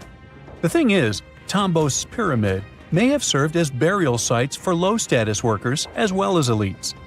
The hard-working members of ancient communities may have found their last resting place in some of the most visible monuments, including the pyramids. Located along the Nile River in the ancient region of Nubia, Tombos became part of Egypt after its conquest of the area around 1400 BCE. That's when Egypt established the site to strengthen its colonial control. Workers at Tombos built pyramids, but those were much more modest than the famous pyramids of Giza. The research team reanalyzed 110 human skeletons from Tombos, originally studied in 2012. In particular, they examined the entheses, the areas where tendons and ligaments attach to bones. Such an analysis can give us insights into the amount of physical labor a person performed. When someone does hard labor, their bones often develop distinct crests and ridges at these attachment points due to the stress on the tendons and ligaments. And while some skeletons showed little change in their entheses, suggesting they belonged to individuals from the upper classes, others showed more serious changes. It means they belong to lower-class workers. This finding can totally challenge our earlier understanding of pyramid burials, especially the idea that only elites were buried in the pyramids, because the pyramids themselves were designed for the elite. This recent research may prove that lower-class workers may have found their final resting place in these monumental structures too. Most people know that pyramids were built as grand tombs for the pharaohs, designed to ensure they had a smooth journey to the afterlife. The Great Pyramid of Giza, for instance, was constructed for the pharaoh Khufu. But what most people don't know is that this whole pyramid building trend started right here with the step pyramid of Djoser about 4,700 years ago. This massive structure was built for Pharaoh Djoser, a ruler from Egypt's 3rd dynasty. It rises 7 layers high above the ground and stands about 200 feet tall. We think of it today as a phenomenal architectural project, but for ancient Egyptians, the step pyramid of Djoser turned out to be more like a massive experiment, a trial run, if you will, to perfect their building skills before they moved on to even more ambitious pyramids. Reaching new heights is super exciting, but the real mystery is what is going on below the ground.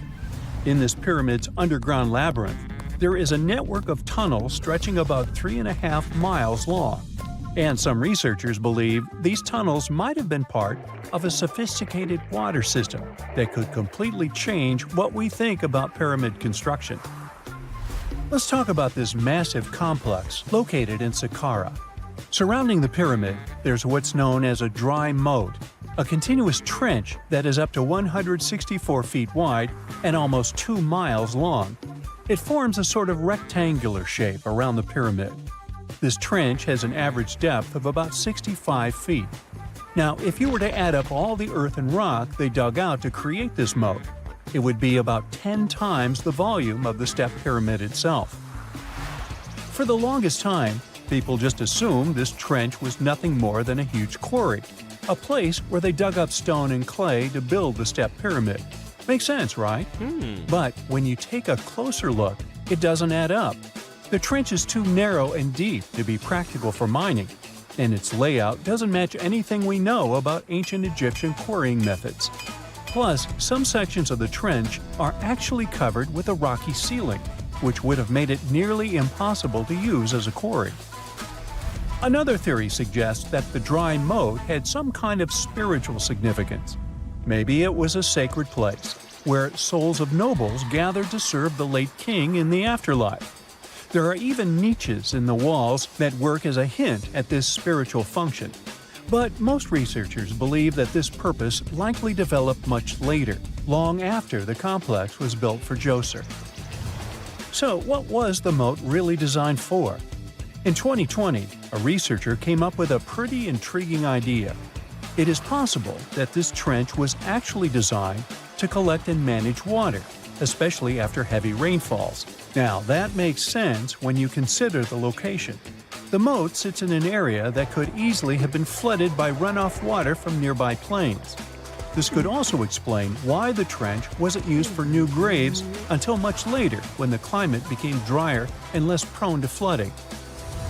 The story becomes even more intriguing, as this trench appears to be part of a larger, more complex hydraulic system within the Djoser complex. It is like the trench has several compartments, carefully carved out of the rock and connected by tunnels.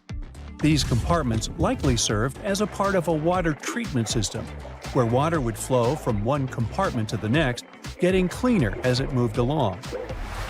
Now, here is where things start to tie into the pyramid itself.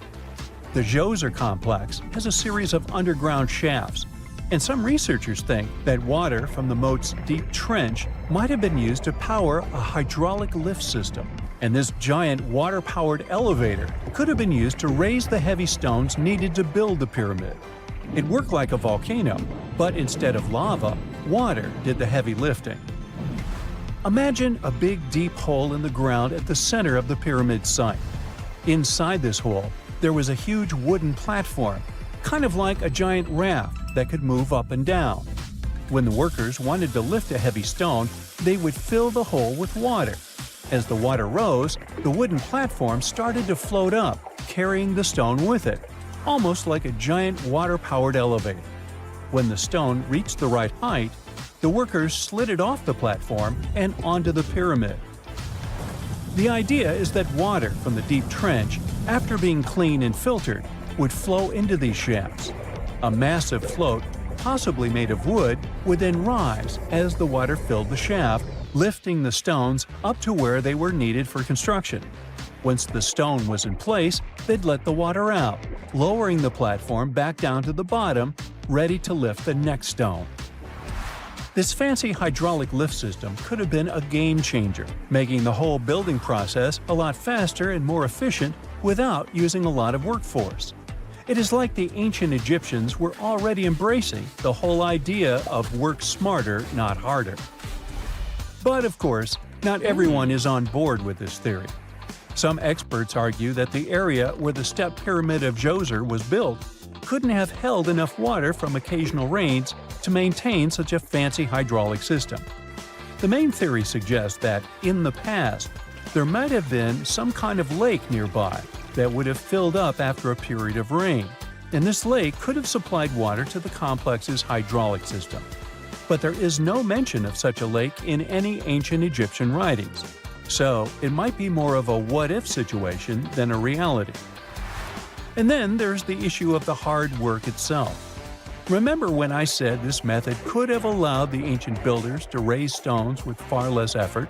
Well, that might not be entirely true. According to some experts, just building this hydraulic device would have required a lot more heavy work than simply moving the stone blocks using good old-fashioned manpower. And let's not forget, the step pyramid of Djoser is like a baby pyramid compared to those that came later. The stones used for Djoser's pyramid weighed, on average, about 660 pounds each, which is nothing compared to the more than 2.5-ton blocks used later for the pyramid of Chephren. If this cool water lift theory gets completely ruled out, we still need to explain how this pyramid was built in the first place.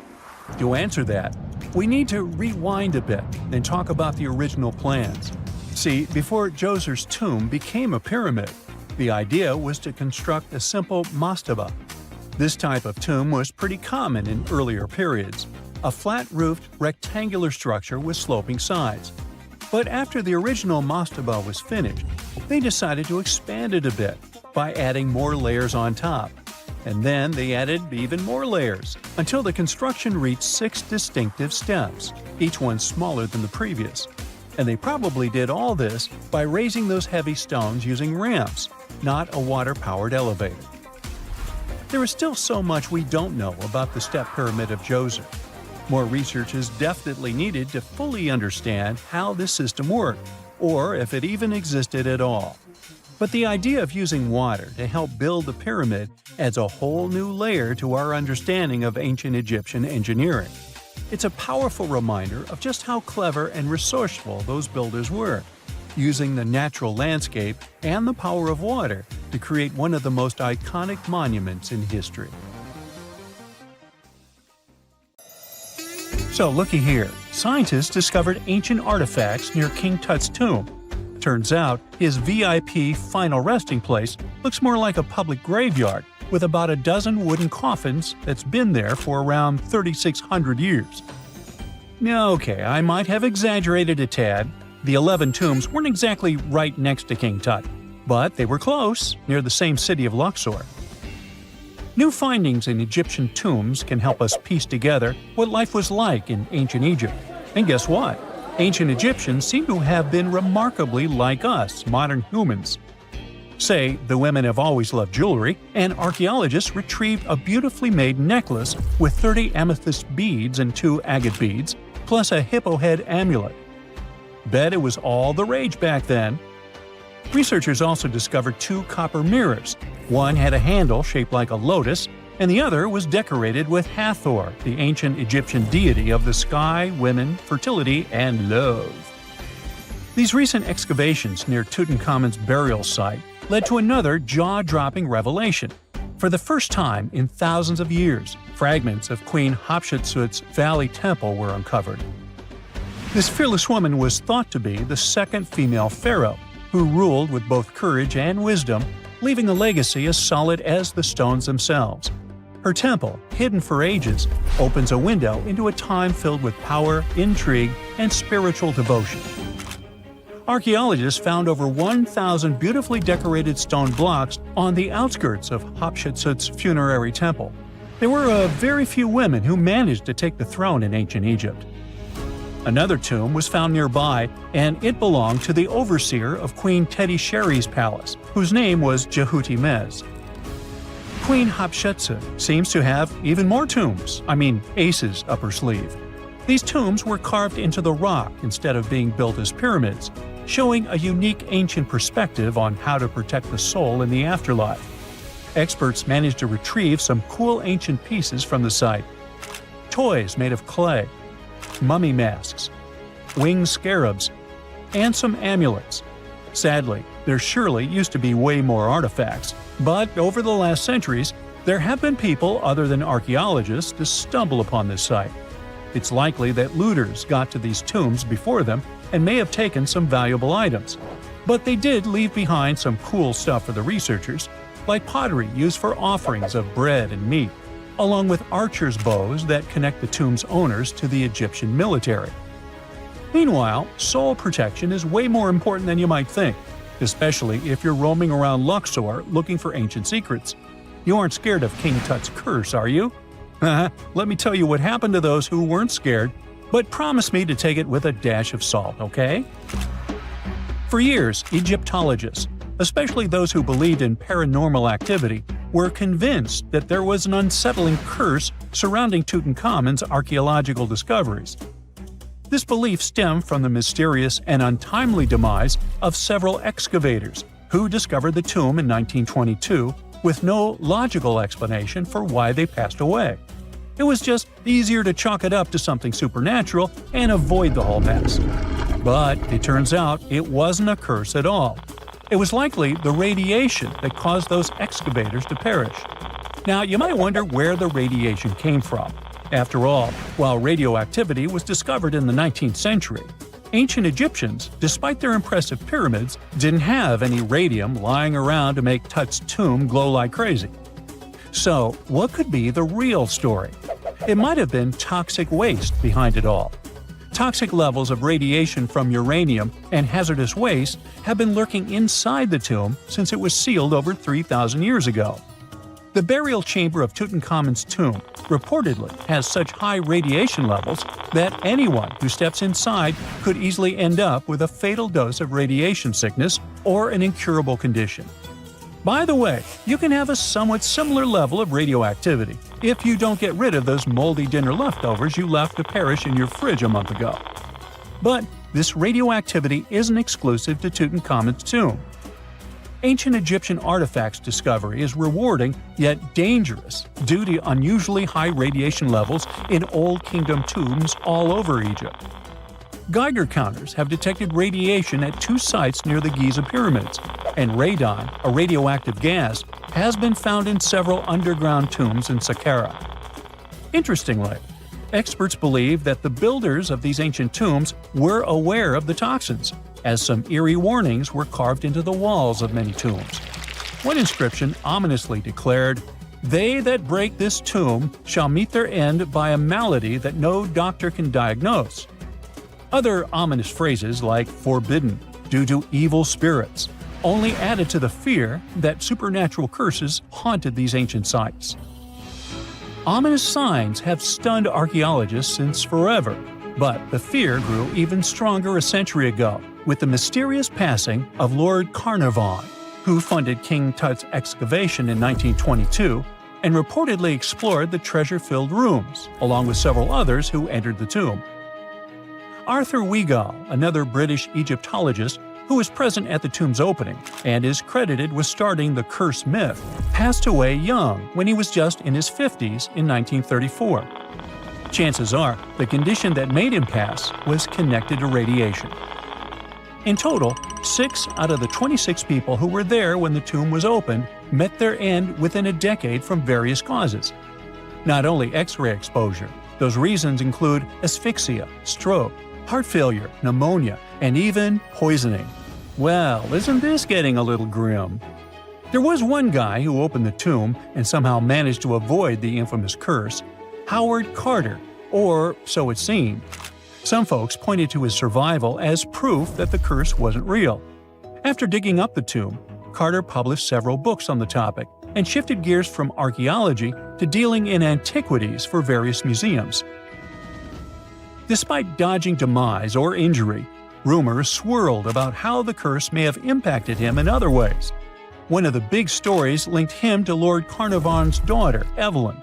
Some said he was madly in love with her, but she married someone else, so he chose to stay single. Others claimed they had an affair while she was in Egypt, which ended when her father passed away and she left the country for good. However, there wasn't much evidence to support these stories. Evelyn was just 6 when they met, and they remained friends until his last breath.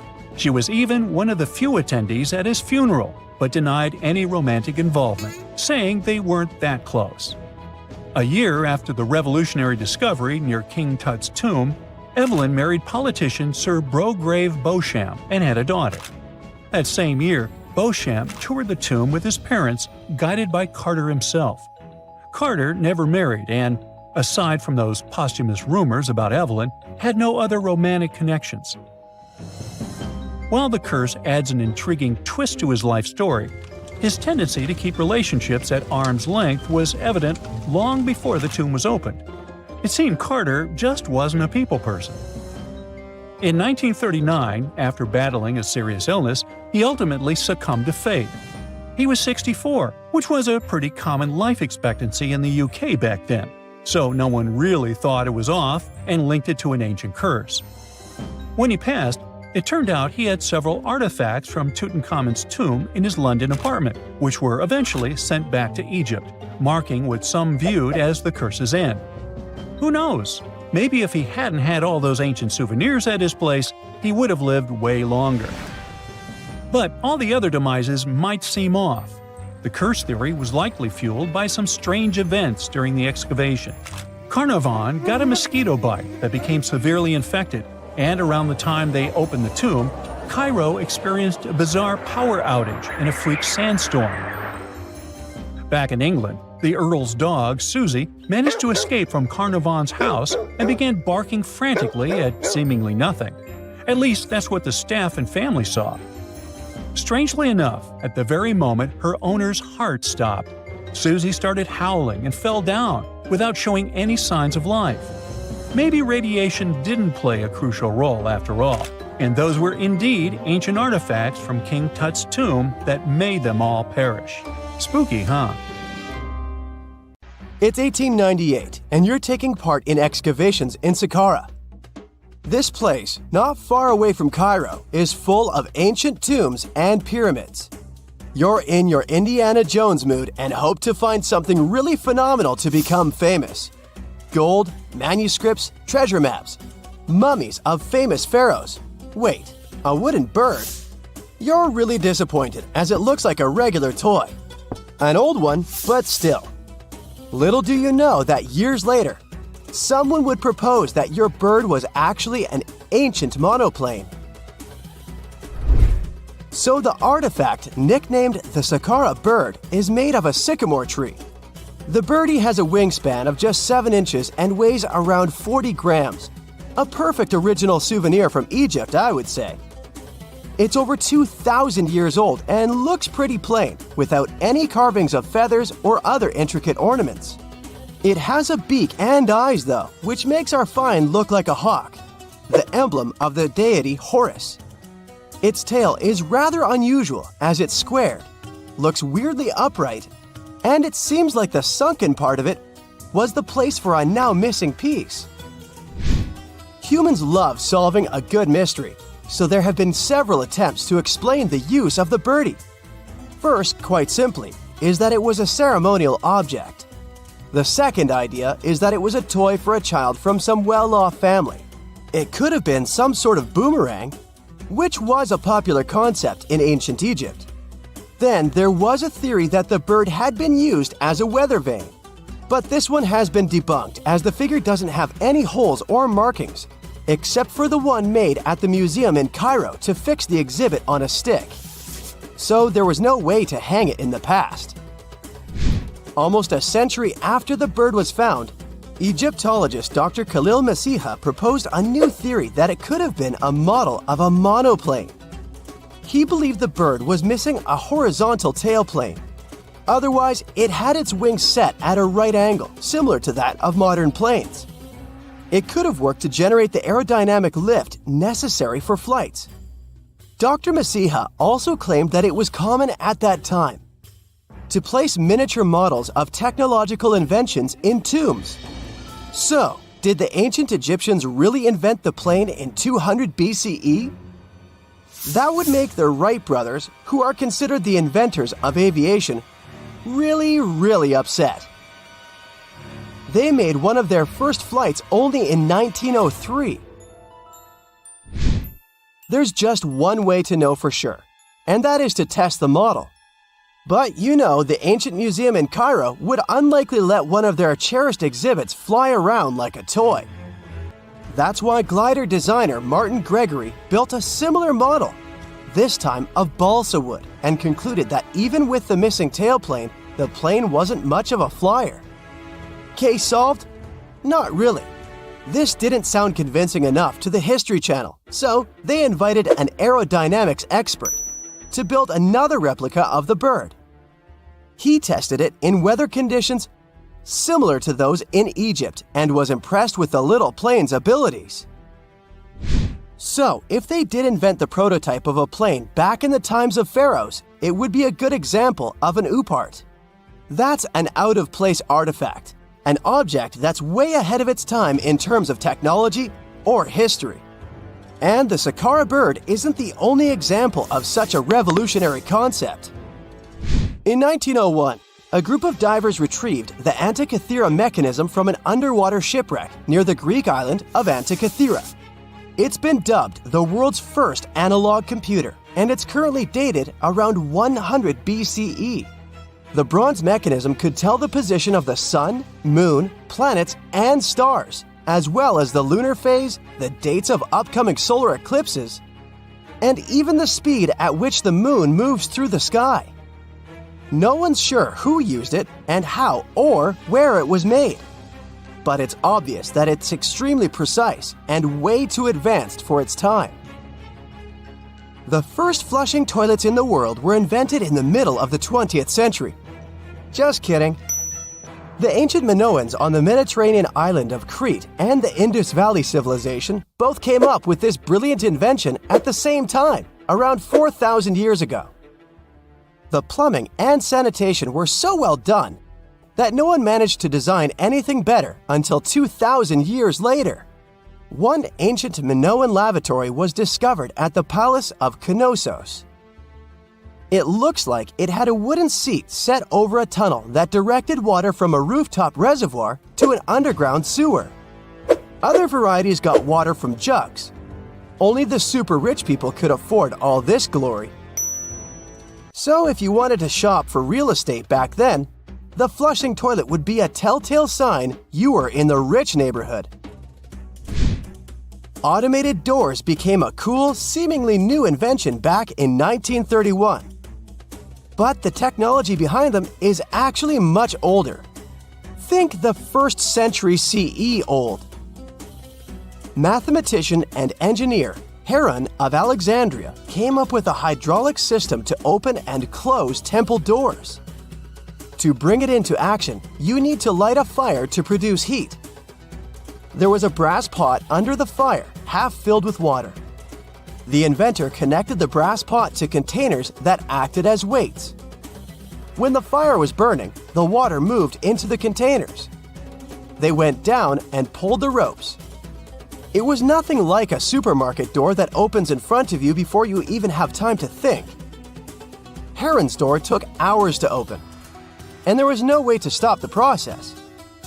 That's why they only opened the doors once a day before people entered the temple, to add some mysticism at the temple during ceremonies. Spooky. Looks like the first ever battery was invented in Baghdad around 2,000 years ago. A German archaeologist found this oval-shaped clay jar in 1938. Scientists are still not sure what purpose it served and who exactly invented it. There is a theory that it was used for electroplating objects with precious metals. When they filled it with a weak acid like vinegar, the battery produced around 1 volt of electricity. Another theory says it was a vessel for sacred scrolls. Would you like to buy contact lenses designed by Leonardo da Vinci himself? In 1508, he invented a glass lens with a funnel on one side. You were supposed to wear it with water inside to improve your vision. Sounds a bit uncomfortable, doesn't it? So, around a century later, French scientist René Descartes decided to improve the idea and make the cornea contact the future lenses. Contacts because they contact your eyes, get it? The glass tube with liquid did help improve vision, but blinking was sadly impossible. 2.5 centuries later, new technologies in the glass industry let scientists design contacts that would fit in the eye and even let the wearer blink. Thanks, guys! Still, those lenses were made of heavy blown glass and didn't let the eye breathe. About 50 years later, contacts became plastic, lightweight, unbreakable, and scratch-resistant, but still covering the entire eye. And then, in 1948, an English optical technician accidentally sanded down a plastic lens and figured out they'd still be in place even if they covered only the cornea. Imagine you're living in 19th century London and need to send a message to New York. It would have taken about 10 days to get there by ship. So when delivery time went from days to hours in 1858, it was a true sensation. The first message was sent by Queen Victoria herself. It was all made possible thanks to the transatlantic telegraph cable, running under the ocean. Sadly, the new cool invention only lasted a few weeks. It took years to bring it back to life. The floor is lava. Haha, just kidding. But honestly, it's kind of falling apart. You might not feel it yet, but a huge part of North America has already lost 37 miles worth of rock from its foundation. And no, this isn't about earthquakes or giant sinkholes. It's about the continent losing pieces of the very thing that keeps the ground from wobbling around like a bad carnival ride. A team of researchers has just dropped a geological bombshell. Part of North America's ground is thinning out like a very sad, very slow ice cream drip. How do they know? They basically gave Earth a high-tech full-body MRI and created 3D maps showing how rocks once considered indestructible are now melting away into the planet's guts, like an upside-down cheese pizza inside an oven. But to really understand this mess, you first have to meet my old friends, cratons. Cratons are like the roots of the continents. They're thick, tough, and ancient. We're talking billions of years old. These bad boys survived meteor impacts, supervolcanoes, and even the tectonic movement of plates. If the plates got into fistfights, for example, you can bet we would see mountain ranges being born. If they got a divorce, drifting apart from each other, then a whole new ocean would be born. All of these things leave scars on the surface of Earth, but the cratons seem to always remain unfazed, like the cockroaches of geology. And since a craton can basically get punched in the face and feel nothing, scientists always assumed these things were nearly indestructible. But then, a group of researchers took their fancy machines to the test and realized that, wait, the cratons are falling apart? How? Enter the Farallon Plate, a really ancient tectonic plate that started to slide under North America's major plate over 100 million years ago. This is a pretty normal process, actually. It's called subduction, and it's how Earth recycles rocks and keeps itself from overheating. This subduction thing has been happening for so long that, by now, the Farallon is almost 400 miles away from the craton, sitting pretty chill at the lower mantle, weirdly close to the outer core of our planet. But the Farallon has been causing trouble, like that one roommate who moved out but keeps leaving weird stuff in the fridge. You see, as it sinks, it tugs on the bottom of North America's foundation, stretching it out and causing pieces to fall off into the deep mantle. And if that wasn't enough drama, the sinking Farallon has also leaked water and carbon dioxide into the surrounding rocks, making the craton even softer and easier to shred apart. Thanks, Farallon. Very cool of you. By studying hundreds of earthquakes across thousands of monitoring stations, scientists have confirmed the story. Big chunks of continental material are dripping downward, thinning the craton by as much as 37 miles. That's more missing rocks than can fit into a milk carton. Sounds dramatic, right? But don't worry. This is happening at a snail's pace. It'll take millions of years for anything noticeable to happen. Your great-great-great-great few grandkids from the distant future might still be standing on solid ground. But don't get too comfy. This thing may not be an urgent problem, but there's another type of sinking that's happening faster than you can say, "Help!" Here's the thing. By 2050, at least 32 major cities in the US, including New York, Baltimore, and Charleston, could be partially underwater. And guess what? This one is mostly our fault. Scientists noticed that since 2007, some cities have been sinking into the ground between 0.04 and 0.08 inches every year. Charleston, in South Carolina, is pulling ahead in the worst way possible, sinking 0.15 inches annually. Sure, these numbers sound tiny and a bit ridiculous, but Charleston is barely 9 feet above sea level, and a little sinking goes a long way when the ocean is breathing down your neck. On really bad flood days, people there have to abandon their cars and basically swim home. This whole phenomenon is called land subsidence, and when you mix sinking land with rising sea levels, you get a disaster cocktail of flooded streets, salty farmland, ghost forests, and a lot of very cranky homeowners. And it doesn't stop with just homes. Infrastructure like bridges, roads, airports, and power plants, all things we rely on daily, are also at risk of serious damage.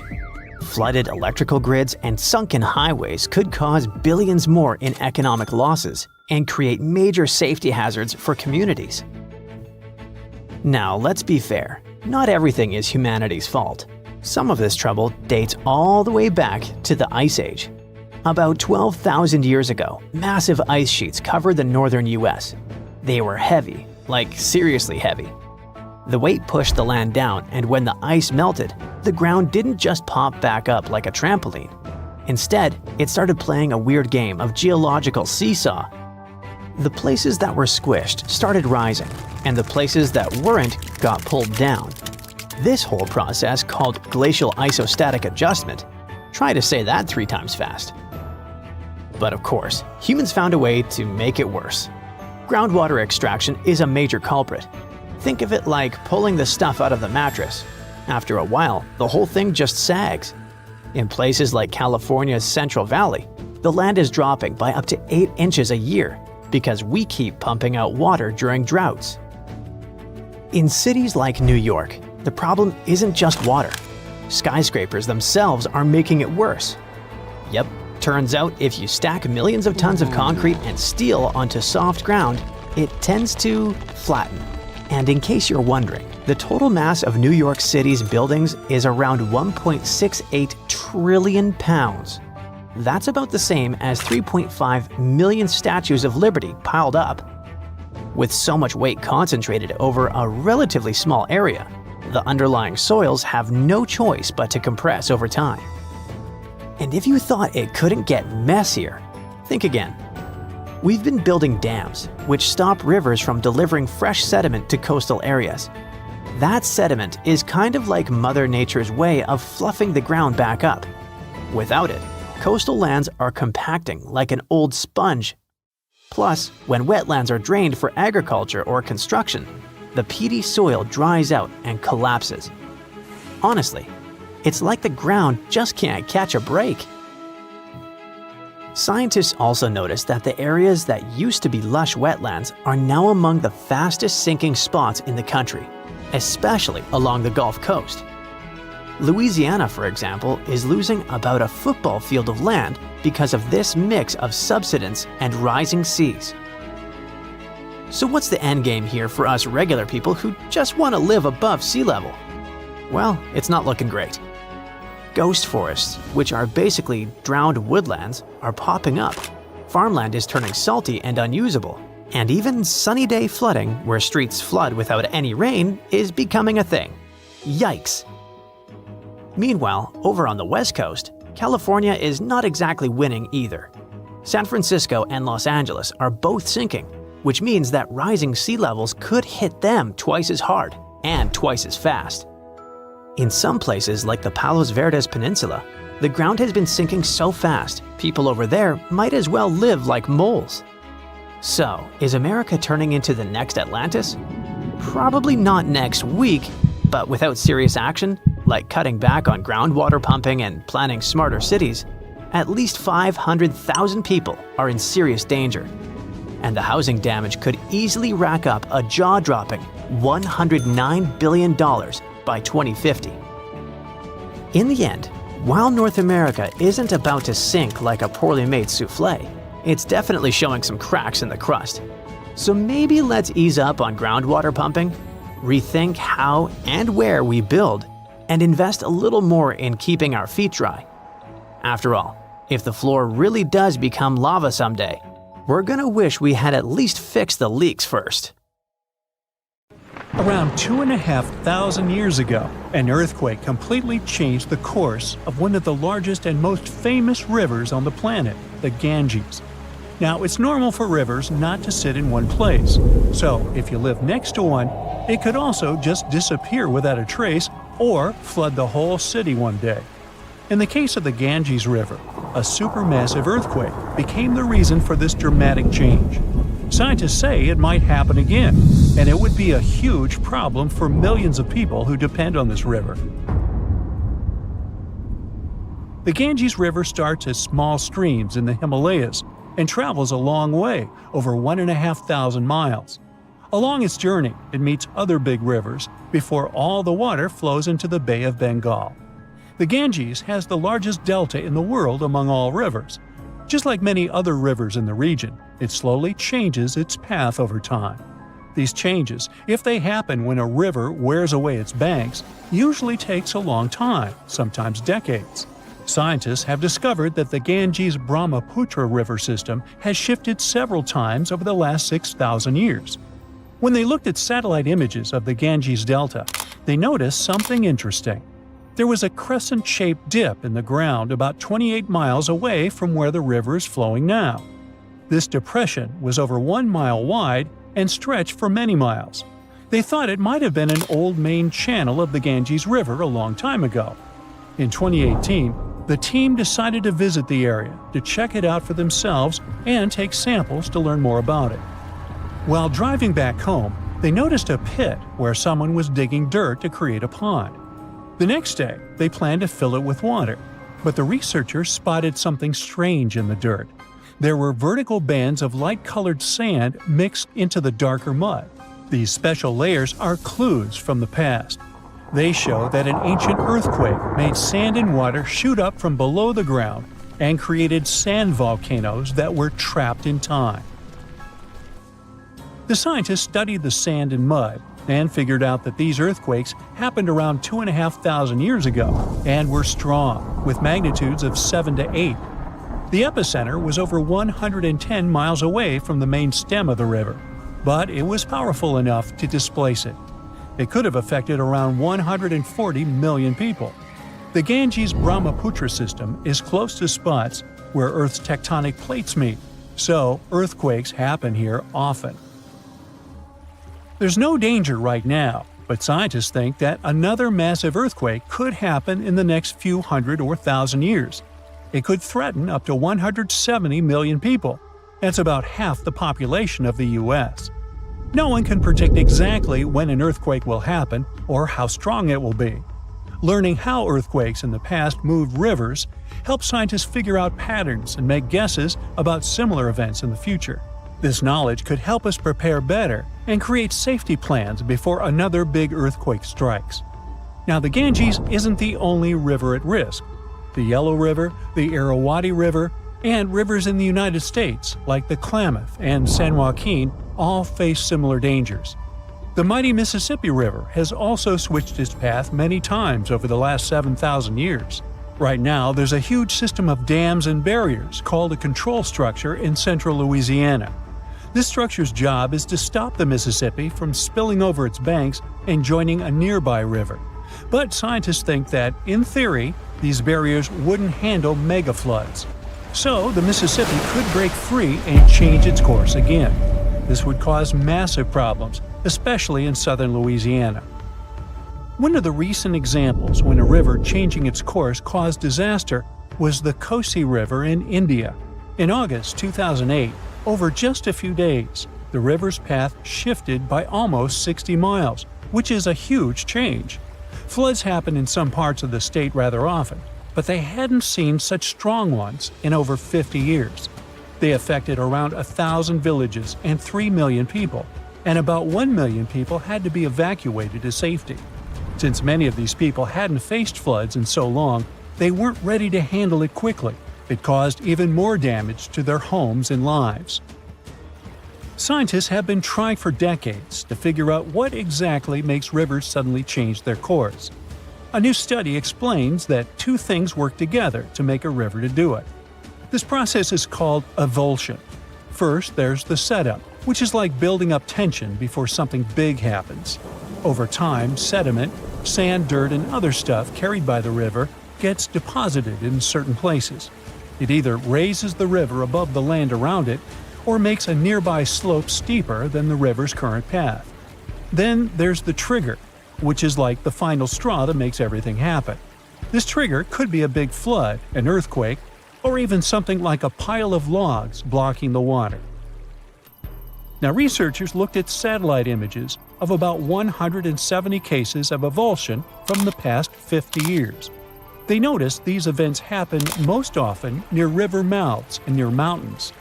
Rivers were about 3 times more likely to change course in these places than in the areas between them. They also studied 58 river channels in detail, using super clear maps to measure super elevation. That's how high the river is compared to the land around it. They also measured slope advantage. That's how steep a new path might be compared to the river's current one. They found that near mountains, rivers often pile up so much sediment that they become super elevated and spill over. But near river mouths, like in deltas, rivers need a steep slope advantage to break through the mud and form a new path. These two factors work together like a seesaw. If one is stronger, the other doesn't need to be as strong for an avulsion to happen. To figure out where a river might go if it changes course, the researchers created a smart computer algorithm.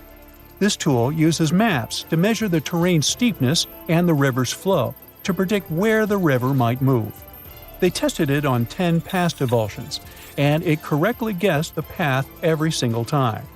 Scientists hope they could use these findings to protect people living near rivers from sudden floods. Rivers changing course played a big role in creating one of the first organized administration systems in the world. Scientists found clues for this in the territory of ancient Mesopotamia. This name means the land between two rivers, and it was between the rivers Tigris and the Euphrates. People living there relied on these rivers for water, food, and transportation. Scientists wanted to figure out how these sudden changes in these rivers affected ancient people. To do this, they used two kinds of maps. The archaeological maps show how ancient cities grew over time, including what types of buildings people built. Certain buildings, like big palaces or city walls, could show when each city first had an organized administration. The second kind of map showed where the Tigris and Euphrates rivers flowed long ago. They often shifted, sometimes slowly, and sometimes very quickly and dramatically. Around the year 5000 BCE, Mesopotamia started to become drier and farming became harder. Farmers had to grow their crops near rivers, where they could use the natural floods to water their fields or dig little channels to bring river water to their plants. Because farming was so important, towns and cities grew near the rivers too, so people could stay close to their food. But when a river suddenly changed its course, people didn't give up. They worked together to dig long canals to bring water from the new river path back to their fields. The canals helped them get water again, and the administration buildings showed they were organizing as a community to solve big problems together. You're on a ship when you notice some water foaming nearby. It looks as if a huge vessel just sunk there, but you don't see any debris. Steam is rising over the water, and large bubbles appear on the surface. In a couple of minutes, you see a small piece of land appear right in front of your eyes. It's releasing flames and lava. Millions of gallons of water evaporate in the mouth of the volcano. Frightened, you get away from this place. For the next 3 years, the small island covered with volcanoes will slowly be emerging from the water. Every day, it'll erupt and fill the sky with black ash. When the ash settles, it'll get mixed with the water and form the shore. This eruption lasted 3 years, and finally, by 1967, the island of Surtsey on the southern coast of Iceland was fully formed. Surtsey is one of the few islands that have emerged from the depths to the surface of the sea. But it's almost impossible to get here. The island has a unique ecological system, and scientists want to find out how it's going to develop without human influence. Only a few people from all over the world have permission to walk around on the island. For many decades, people's minds have been occupied with the mystery of Easter Island, a remote piece of volcanic soil far away in the Pacific Ocean. But our planet hosts thousands of such lonely islands. What is so peculiar about this one? The mystery is concealed not in the island itself, but giant stone statues covering it. Who created the world-famous huge stone heads? Did they serve any specific purpose? Rapa Nui, which is the name given to Easter Island by its first inhabitants, is the territory of Chile and is situated in the southern Pacific Ocean. And it is so far away that you can easily consider it one of the most distant places on the world map. The only transport that can take you there is a plane. If you want to get to this destination point, You will need to spend 5 hours on board, flying from Santiago to Easter Island. The statues carry the name Moai. They started to be carved at some point between the 13th and 15th centuries. Rapa Nui statues are easily recognized thanks to their peculiar faces. They have long noses, wide chins, rectangular ears, heavy brows, and deeply set eyes. It is quite curious that the nostrils curl in the way fish hooks do. Firstly, people thought that the statues were made up only by their heads. But surprisingly, it turned out that there are full bodies that are attached to the heads. It was discovered during excavations in May 2012. The bodies were just hidden underground. Still, the heads of the statues, visible from the first site, make up 3/8 of each statue's size. As for the arms, they were carved against the bodies, resting in different positions. Most statues, 834 out of 887, were carved from the material called tuff, which is, in fact, compressed volcanic ash. Curiously, all the statues except one faced inland. It means their backs are turned to the ocean. Perhaps the reason for that was the belief that the statues were the protectors of the villagers. That's why they overlooked the settlement. The only statues not fitting into this pattern can be found at Ahu Akivi, a sacred place for the people of Rapa Nui. People keep wondering how the statues of such a huge weight have been distributed all around the island. What's more, in 1722, visitors found a small local population between 1,500 and 3,000 people. How could it correlate with the hundreds of statues on the island? The mystery surrounding the way Rapa Nui people could move the statues challenged the researchers, not letting them back off. In the 1980s, some of them decided to recreate a statue and check the possibility of moving it around. Several decades passed, and another group of American scientists proved that the islanders could tie ropes encircling the huge statues and move them with a walking motion. They backed up their theory with practice, moving a full-size replica using this method. Actually, their idea can explain why Rapa Nui folklore states that the statues were walking with the help of magic. It explains the way the statues were transported to their designated places. Our next stop is Brazil, far from the center of Sao Paulo. That's where you can find an island that's almost impossible to get to. But if you succeed, you're unlikely to leave it. It's called Snake Island.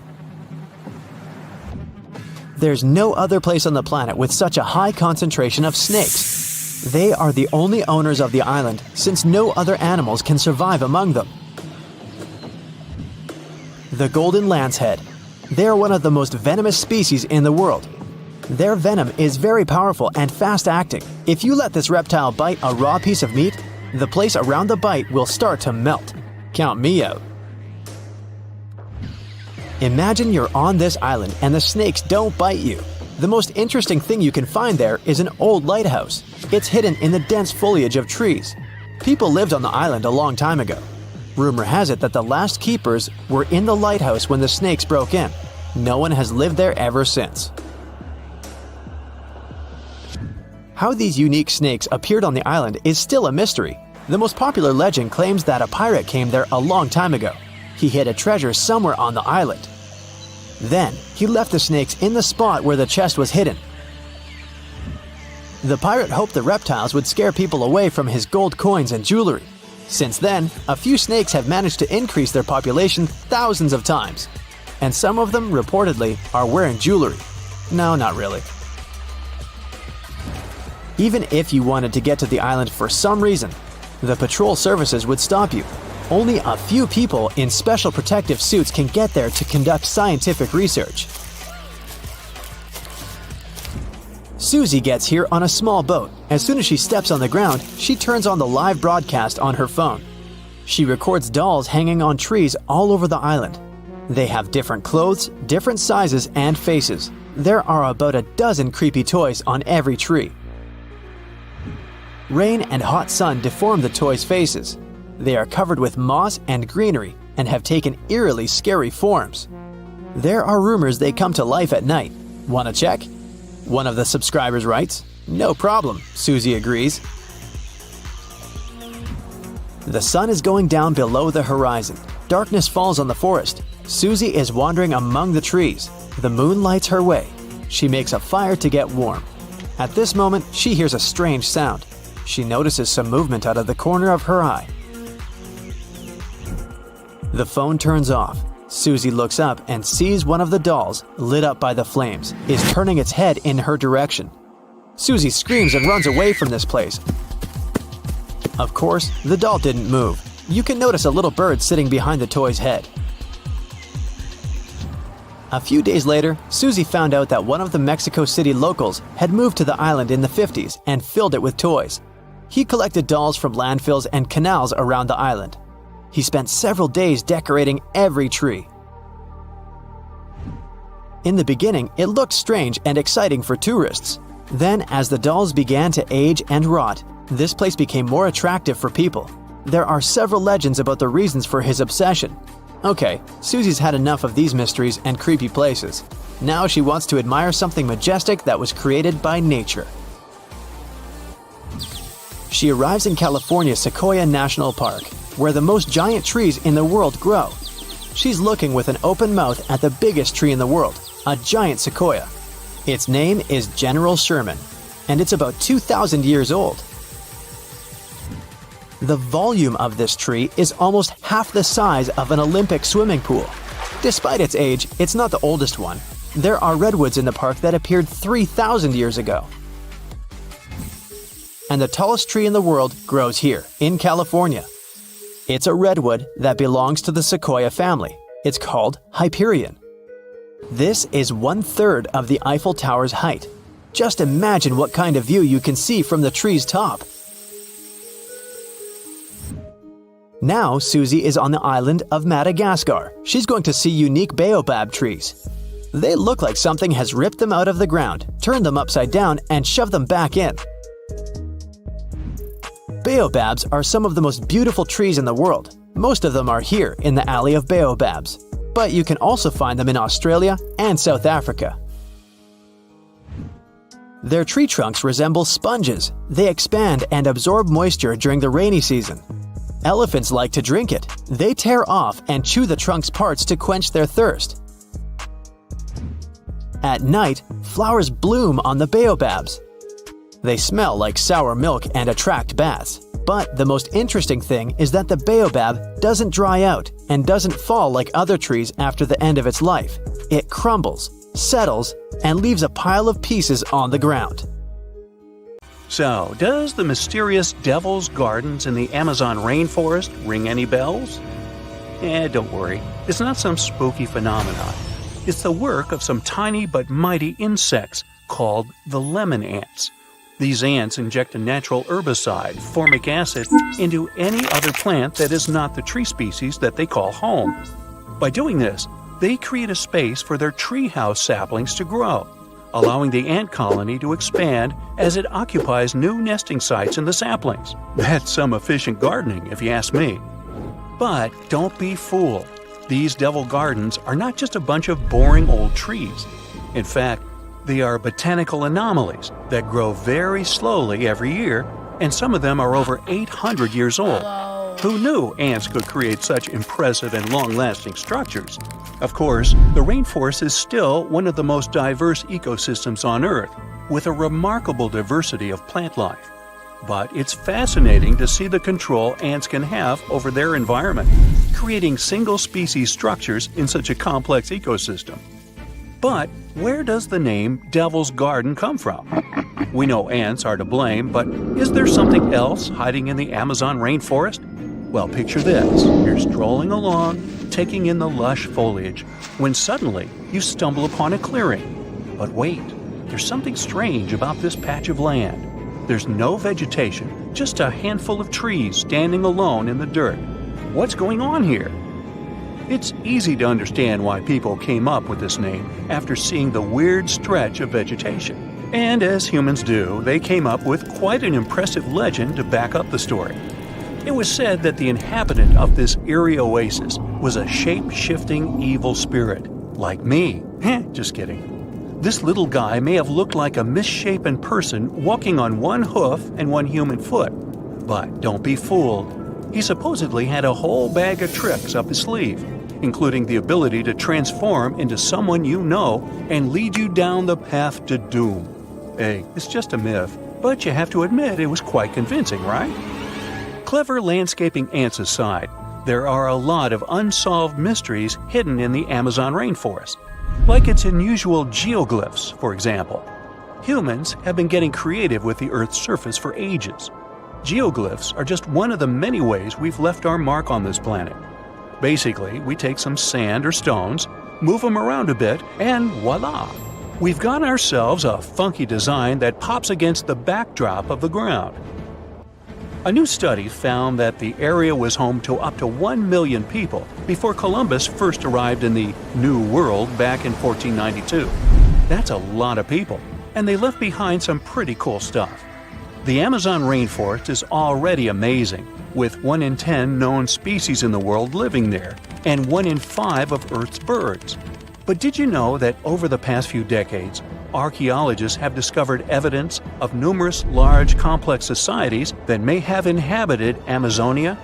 It turns out that the Amazon rainforest was not just a pristine wilderness, but a hub of human activity as well.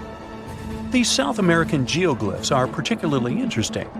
They're these huge structures that combine square, circular, and hexagonal shapes. Archaeologists have found very few remains of habitation inside the enclosures, which suggests they were not settlements. Instead, the most likely explanation is that they were used for ceremonial gatherings. The exact function of these structures is still a mystery, though. To find out how widespread human settlements were in the Amazon, scientists focus on the basin of the upper reaches of the Tapias River, a major tributary of the Amazon. Using satellite images, they discovered 81 new archaeological sites in the upper Tapias Basin, with a total of 104 earthworks.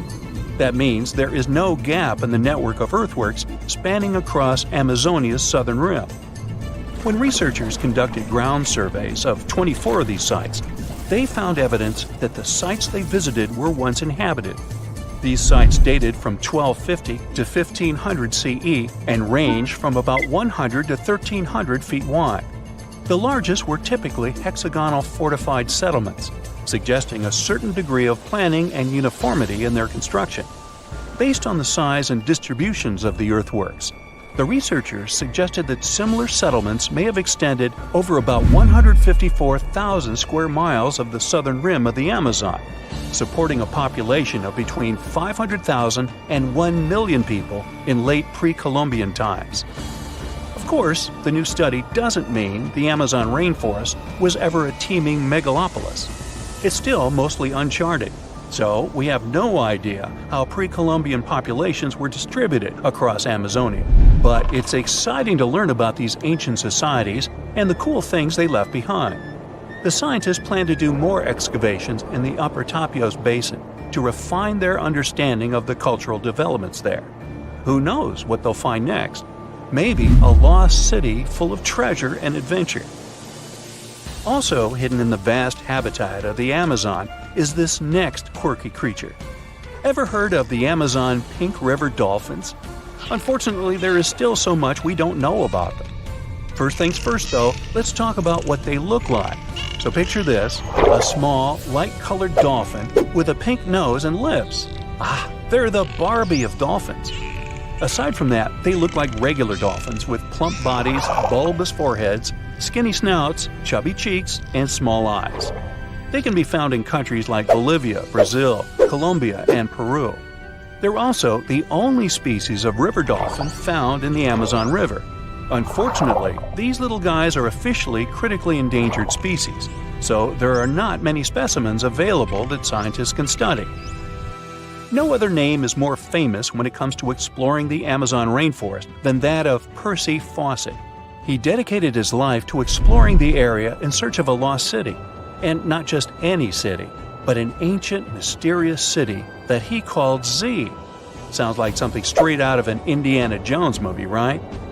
Percy was born in England in 1867 and had quite a career before he started exploring. But he didn't let his profession hold him back from following his dreams of exploring South America. In fact, he made 7 expeditions to the Amazon between 1906 and 1924, each time getting closer to uncovering the secrets of Z. Now, let me tell you a little bit about how large the Amazon rainforest is. How big is it? I asked myself. It's so big that you could fit the whole of the UK and Ireland into it a whopping 17 times. That's a lot of trees and animals to navigate through. But Percy was up for the challenge. Despite his best efforts, Percy never found the lost city of Z, and sadly, he disappeared during his final expedition in 1925. But his legacy lived on through the years, inspiring many to become archaeologists and explorers themselves. In fact, a book called The Lost City of Z was written about Percy's adventures and was even made into a movie. It's not all hidden mysteries and wild nature out there. There are around 1 million indigenous folks living their best lives in the Amazon rainforest. That's right, they hunt, fish, farm, and even have access to Western medicine and education. But here's the kicker. Not all of these folks are keen on socializing with outsiders, and can you blame them? For years, loggers, miners, and ranchers have been, shall we say, behaving badly toward these communities. It's no wonder that some tribes have chosen to stay isolated and protect themselves from the dangers of the outside world. In fact, in 2018, Brazilian authorities were able to snap a photo of a man dubbed the Indigenous Man in the Hole. He's the last remaining member of his tribe. But don't feel too bad for him. He's doing just fine on his own and has made it pretty clear that he's not interested in outside visitors. The authorities still leave him some seeds and tools though, so it's not all bad news. There's an old volcano in Bolivia called Uturuncu. It hasn't erupted in about 250,000 years, so you may think that's the end of its story. But recently, it has started to act a little strangely. At the moment, it resembles a zombie that's waking up from a long nap. Uh-oh, is that kind of apocalypse nearing? Uturuncu is a huge mountain in the Andes that's almost 20,000 feet tall. It's called a stratovolcano, which means it's big, steep, and cone-shaped. These kinds of volcanoes are made from layers of lava, ash, and rocks. They can have terrifying, powerful, explosive eruptions because their lava is thick and traps gas inside. Think of it like a shaken-up soda that's ready to burst. Famous ones like Mount Vesuvius are just like Uturuncu. And do you remember about the tragic fate of Pompeii, completely destroyed during the eruption of Mount Vesuvius? Does something similar await Bolivia? Even though Uturuncu has been quiet for a long time, scientists have noticed that it's been letting out gas, rumbling with small earthquakes, and even making the ground around it bulge, kind of like it's stretching. So, people started wondering if it was getting ready to erupt again. Scientists decided to take a closer look at this situation and found out that liquid and gas moving around under the volcano is causing all this activity. It doesn't mean the volcano is definitely going to erupt, but it helps explain why it still seems alive. Let's dive into details. Since the 1990s, scientists have been using satellites and GPS to keep an eye on the ground around the Uturuncu volcano. At one point, they noticed something weird. The ground was rising in the middle and sinking around the edges, kind of like a sombrero hat. The middle part has been slowly going up for at least 50 years, by about 0.4 inches a year. It doesn't sound like a lot, but hold on. This strange shape, along with lots of tiny earthquakes and gas like carbon dioxide coming out of the volcano, made scientists think that there might be a giant blob of magma growing under the mountain. If that were true, it could mean only one scary thing. The volcano could be getting ready to erupt. Uturuncu sits on top of a huge underground pool of magma called the Altiplano Puna magma body.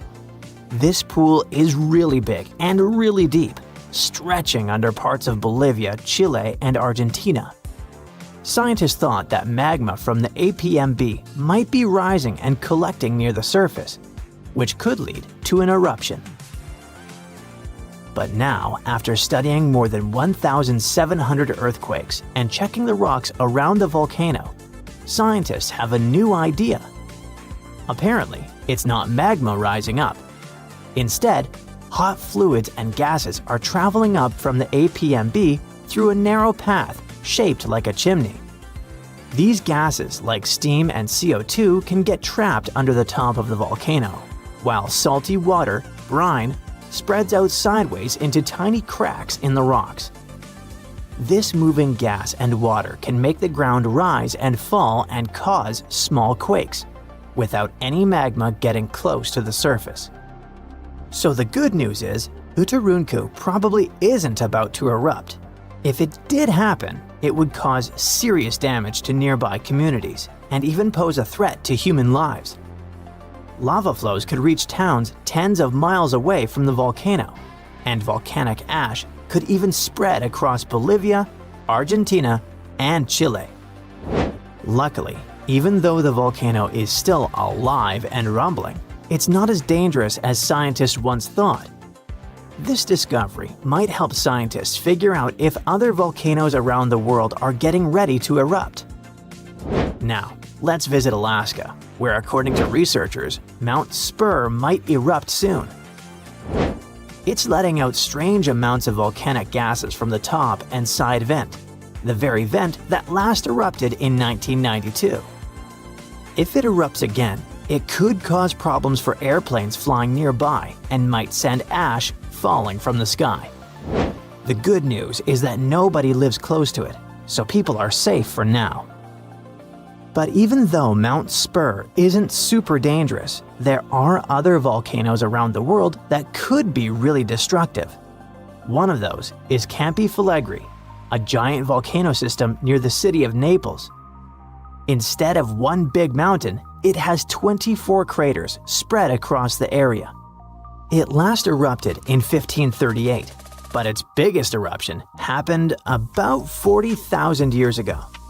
That explosion covered the whole Mediterranean region in ash and made temperatures drop by up to 16.2 degrees Fahrenheit in Eastern Europe, which led to a very cold volcanic winter.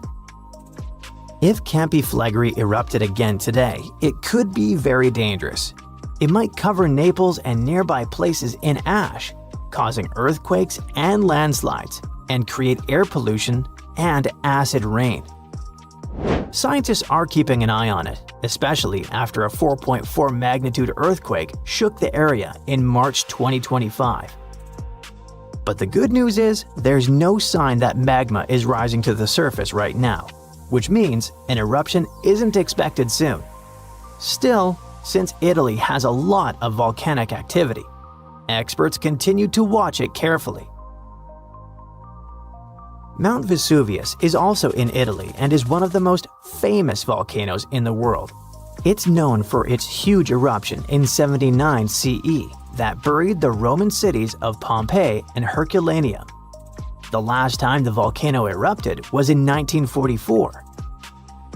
Today, Vesuvius is even more dangerous because over 3 million people live near it. Around 700,000 people are living illegally right on its slopes, which puts them even more at risk. If the volcano erupts again, it could send rocks and ash flying through the air at nearly 100 miles per hour and cause major destruction, possibly even wiping out Naples.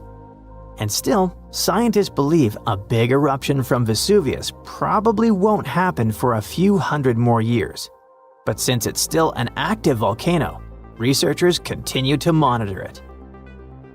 Cumbre Vieja is a volcano on the island of La Palma, which is part of the Canary Islands.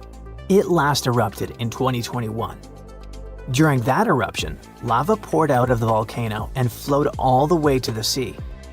It destroyed over 3,000 homes, but luckily, thousands of people were safely evacuated, so it wasn't as bad as it could have been. In the past, scientists were worried that a huge eruption could cause the entire western side of the volcano to break off and crash into the ocean. This could create a mega tsunami, sending massive waves hundreds of feet high across the Atlantic Ocean.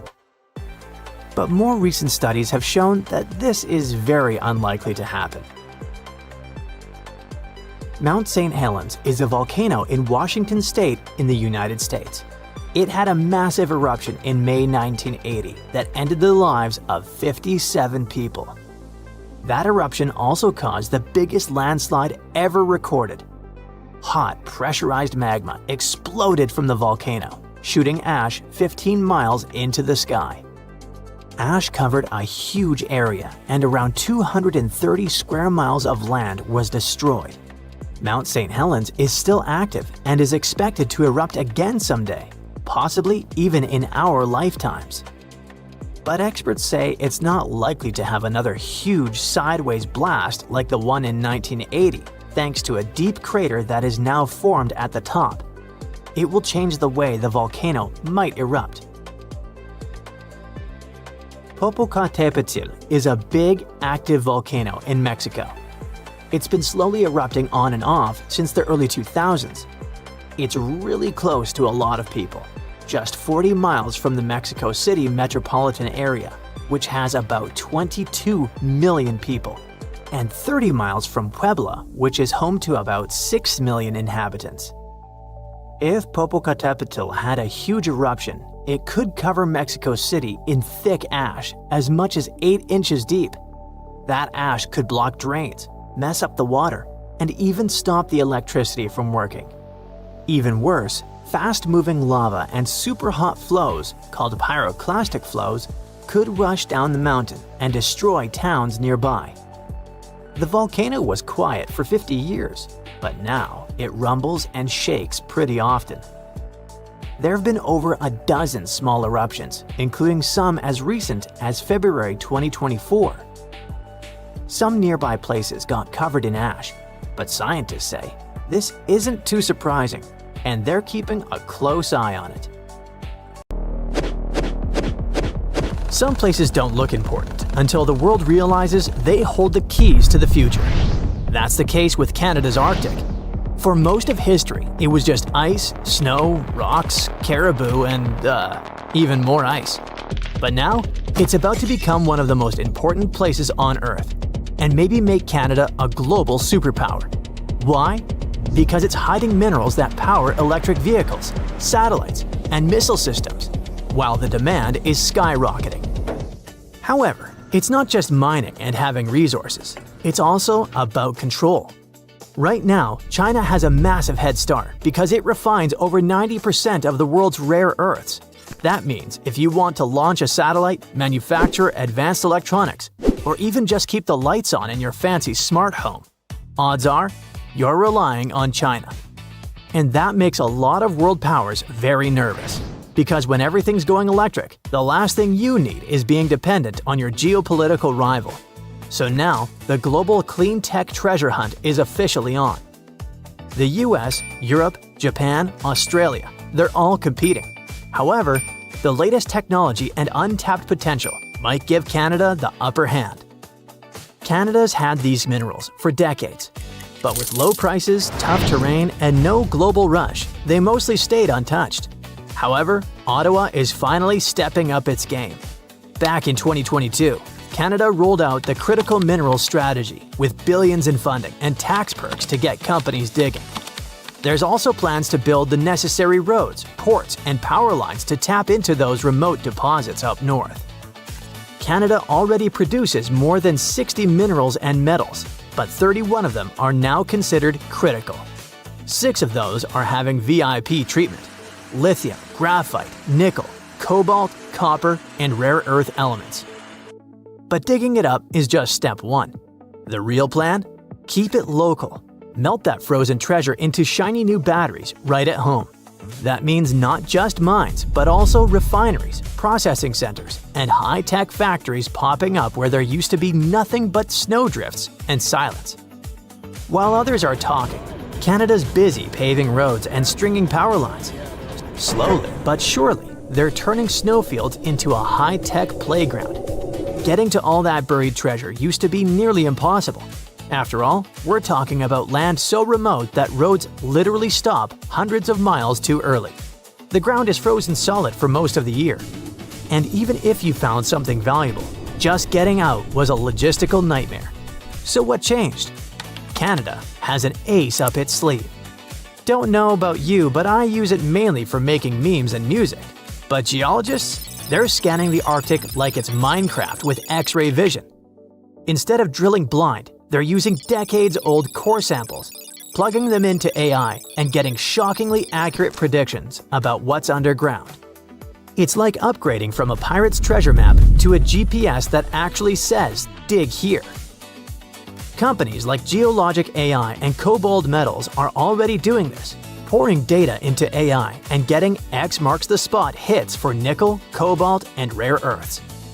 In the Northwest Territories, Canada is running a pilot lab that uses AI and digital scanning to reanalyze decades-old rock samples. The goal is to spot hidden mineral deposits that old methods might have missed without digging a single new hole. All that sounds great, but maybe I made it sound simpler than it is.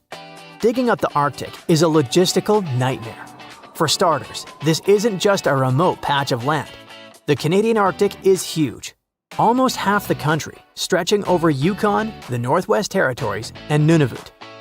We're talking about a region larger than India, with fewer people than a small city. Most of it is permafrost, wilderness, or ice-covered islands scattered across the Arctic archipelago.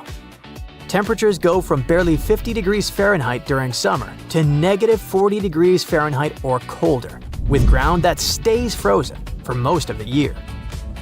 Fun fact, did you know that negative 40 degrees happens to be the same as negative 40 degrees Celsius? It's the one temperature where both scales intersect. They climb at different rates, but eventually cross paths when it gets cold enough. Just a small trivia nugget for weather nerds like me. Anyways, you can't just roll in a truck and break ground in the Arctic. Up there, roads just stop. Want to build something? It can take years, and one nasty winter can put everything on ice. And if you want to continue up north, you need more of everything. More food, more fuel, more machines, which means even more money. Speaking of money, another chilling fact is how much this all costs. Mining in the far north is way more expensive than doing it in, say, Australia or Chile. An AI might tell you where the minerals are, but people and big machines still have to dig, and that costs a fortune. But that's not all. Most of the Canadian North is Indigenous land. First Nations, Inuit, and Métis communities have lived there for thousands of years, and mineral hotspots often sit right on their ancestral grounds. So when Canada talks about unlocking the Arctic, it's not just a question of roads and robots. It's a question of partnership and collaboration. And that's not optional. Legally, projects on Indigenous land require consultation and, in many cases, consent. The good news, some communities aren't just involved, they're leading the way. In regions like Nunavut and the Northwest Territories, Indigenous-owned corporations and world powers are already shaping how development happens on their terms. If Canada wants to pull this off, it's going to need more than tech and funding. It's going to need trust. So with all that in mind, can Canada pull this off? Honestly? With technological advancements and partnerships, it doesn't seem impossible. But Canada isn't just doing one thing right. It's doing a bunch of things at the same time. Let's recap. Hidden resources? Checked. New strategy? In place. Big funding? Approved. AI tools? Deployed. Indigenous partnerships? Underway. Infrastructure? Already breaking ground. It's a snowball turning into an avalanche. Exploration boosts investment. Investment speeds up roads. Roads unlock more deposits. More deposits attract more factories. It's a feedback loop, and if they keep feeding it, the whole Arctic operation could go from an idea to empire faster than anyone expects, giving a whole new meaning to the phrase frozen assets. But this doesn't just help Canada. It could save the US a whole lot of trouble. If all goes to plan, the US won't need to ship rare earths halfway across the planet. It can just look north, wave at the caribou, and get what it needs from its closest neighbor. That's why the US has publicly backed the effort, offering support and funding to help build a trusted North American supply chain. For Canada, this could be the moment it stops being just a supplier of raw materials and starts becoming a critical power broker in the clean tech economy. For the US, it's like discovering your neighbor has been secretly building a battery factory in their backyard while you were building electric vehicles. And globally? Well, the abundance of resources tends to lower the prices, and that's always a good thing for us regular people. Cheaper cobalt, nickel, and lithium mean cheaper batteries. And cheaper batteries mean more affordable electric vehicles, energy storage, phones, laptops, the works. Now, don't get too excited just yet. Like we said, mining in the Arctic isn't cheap. But in theory, once Canada's clean tech engine is fully up and humming, more supply and shorter supply chains should gradually bring costs down. And it's not just about price tags, it's about stability. Right now, if one country cuts exports or gets caught in politics, everything down the line gets shaky. But with Canada stepping in as a reliable supplier, the global system might get a bit more breathing room. Manufacturers can stop sweating over single points of failure and start building with confidence. Dinosaurs, big ancient bugs, creepy spiders, and scary insects are all cute animals compared to the monsters that lived on Earth about 500 million years ago. For example, here's a creature that swam in the water like a stingray and had 3 eyes. Its mouth was like a pencil sharpener. 2 long claws with forked tips like pinchers protruded from its head, and its gills were somewhere in the back. This is not a thing from a sci-fi movie. This is Mosaura. Its remains are preserved in excellent condition. Let's look at it more closely and study other similar monsters. The Cambrian Explosion. Remember this name. This period is also called the Biological Big Bang, the time when a huge number of different living creatures began to appear in the ocean, large, small, and tiny. The ancestors of almost all modern animal groups were most likely born during the Cambrian Explosion, which lasted from 541 to 485 million years ago. It was a time when the first truly effective and terrifying predators appeared on Earth. One of them was Mosaura. It's only the size of an index finger, but you would never want to meet such a creature while swimming in the sea. It's scary to imagine what it could do with its pencil sharpener-shaped mouth. And you probably wouldn't be able to hide from it because, come on, it had 2 eyes on the sides and 1 big eye on its forehead. Mosaura belonged to a group of arthropods. Scientists called it a sea moth since it reminded them of a moth. This thing used a flap-like apparatus similar to wings to float in the water like a stingray. This monster was quite creepy, but its appearance may seem familiar because it's a distant relative of modern spiders, crabs, centipedes, and moths. Scientists found several 506 million-year-old Mosaura fossils, but unlike many other similar finds, these ones have been preserved in excellent condition. The found fossils showed sharp claws, a toothy jaw, and large gills in the tail section. Some parts of the fossil were so clear that they revealed the details of the creature's internal anatomy, including parts of its nervous and circulatory systems and digestive tract. It had jointed limbs like those of modern insects and crustaceans. When this monster swam in the sea, it probably grabbed its prey with long spiked claws sticking out of its head. Many Mosaura relatives have claws covered with multiple spikes, which help them grab food. But that ancient creature had smooth claws forked at the tips. That is, it grabbed the prey with those tongs, using them like chopsticks, and then brought it to its mouth. Of course, this is an assumption, and nobody saw how this creature actually did it.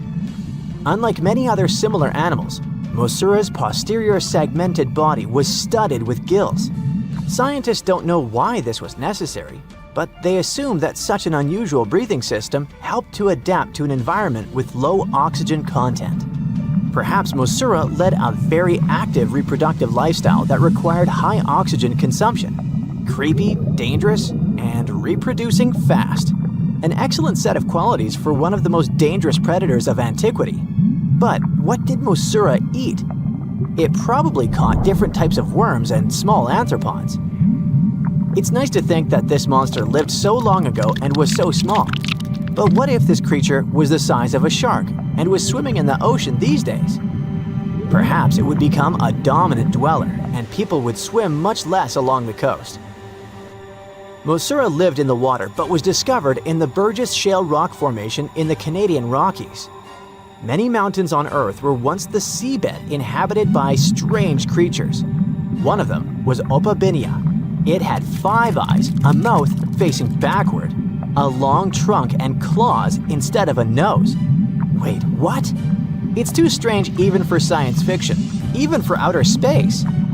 In its eccentricity, Opabinia was perhaps the loneliest creature on Earth. Scientists couldn't find another species that would be similar to this individual until recently. Meet Eutorora. It seems to belong to the same species as Opabinia. Its inch-long body was divided into 14 to 15 furrows. Each of them ended in a pointed flap. Opabinia had the same body, but it's unlikely that both monsters were friends. The difference between their timelines was several million years. It's hard to imagine why these monsters needed such strange body structures. Why haven't modern filmmakers used the design of those animals to create cool space monsters yet? Okay, they were creepy creatures, but what about weird and kinda useless ones? Scientists have discovered Su, a legless creature with no head turned inside out. Huh? This 444 million year old creature was found in South Africa, north of Cape Town. They called it Su after the discoverer's mother. In fact, it's some kind of new arthropod species that may have lived in low oxygen waters. This creature was turned inside out, and the outer shell with the legs and head was lost. Thanks to mineralization, muscles, tendons, and even Su's intestines were preserved on the fossil. It's a great success to find such detailed remains of an ancient creature. However, scientists still can't determine the evolutionary history of this species. They're sure that it was a primitive marine arthropod. Okay, we can see that 500 million years ago, Earth was filled with creepy monsters, which fortunately are now extinct.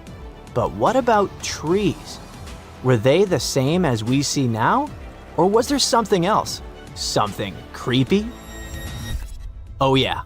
Scientists have discovered a new kind of living organism similar to a tree or a mushroom. It was gigantic and had a very minimalistic design. Meet the Prototaxites. It's basically just a big stick with a round end poking out of the ground. It was smooth, didn't have the usual tree bark, and looked more like a mushroom without a cap. But scientists have recently found out that it wasn't a mushroom at all. Prototaxites probably belonged to a previously unknown branch of life. Prototaxites is considered to be the first giant organism in the history of the planet that lived on land.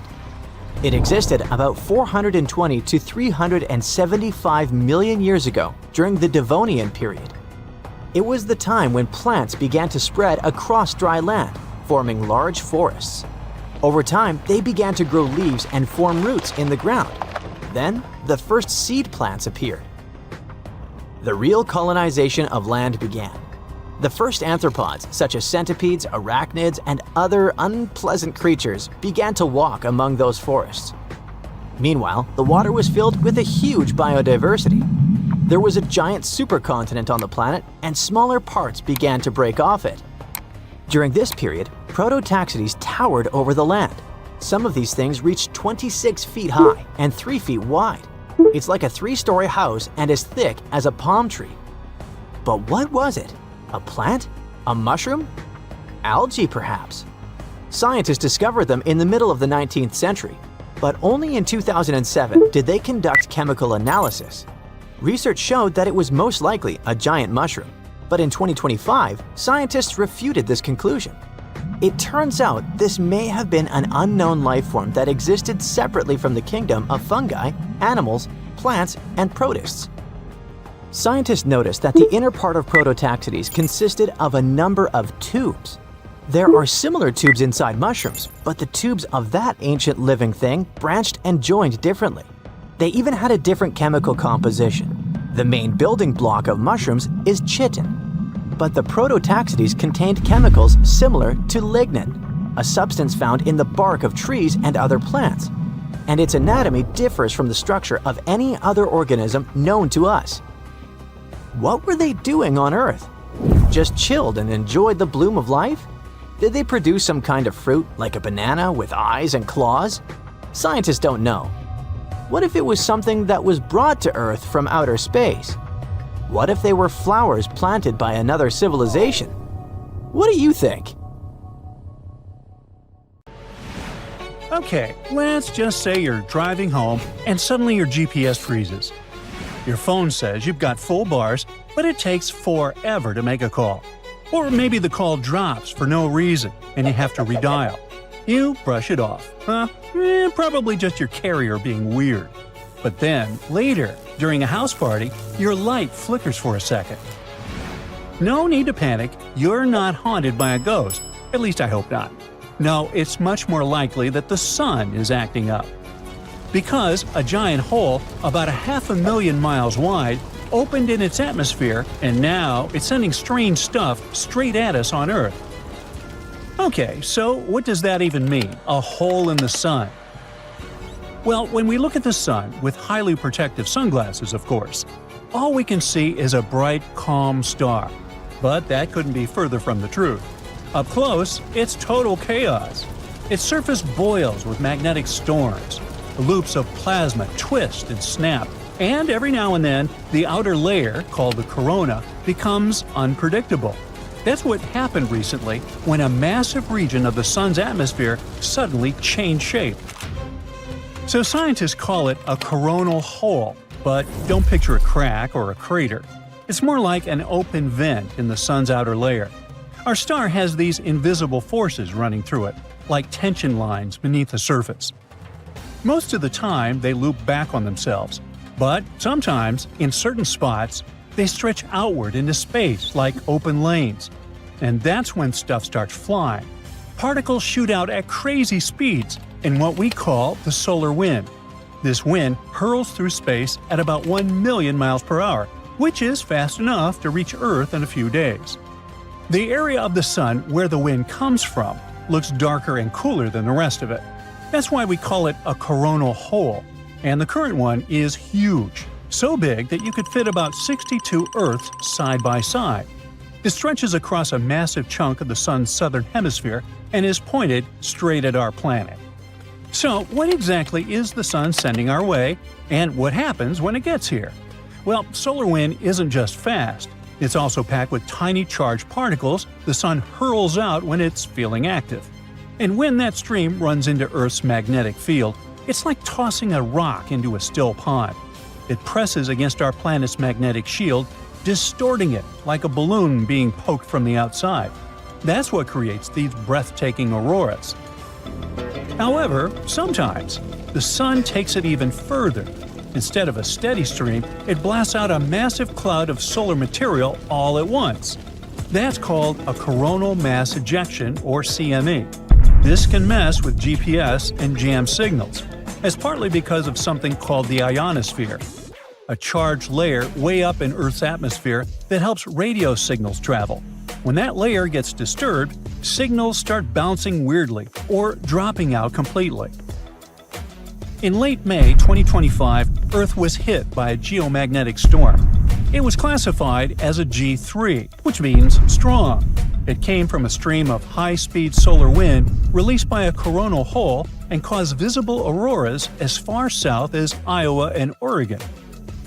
Warnings issued pointed to GPS and shortwave radio disruptions during the storm, but no serious issues were reported. Just a few days later, the situation got worse. On June 1st and 2nd, another storm happened.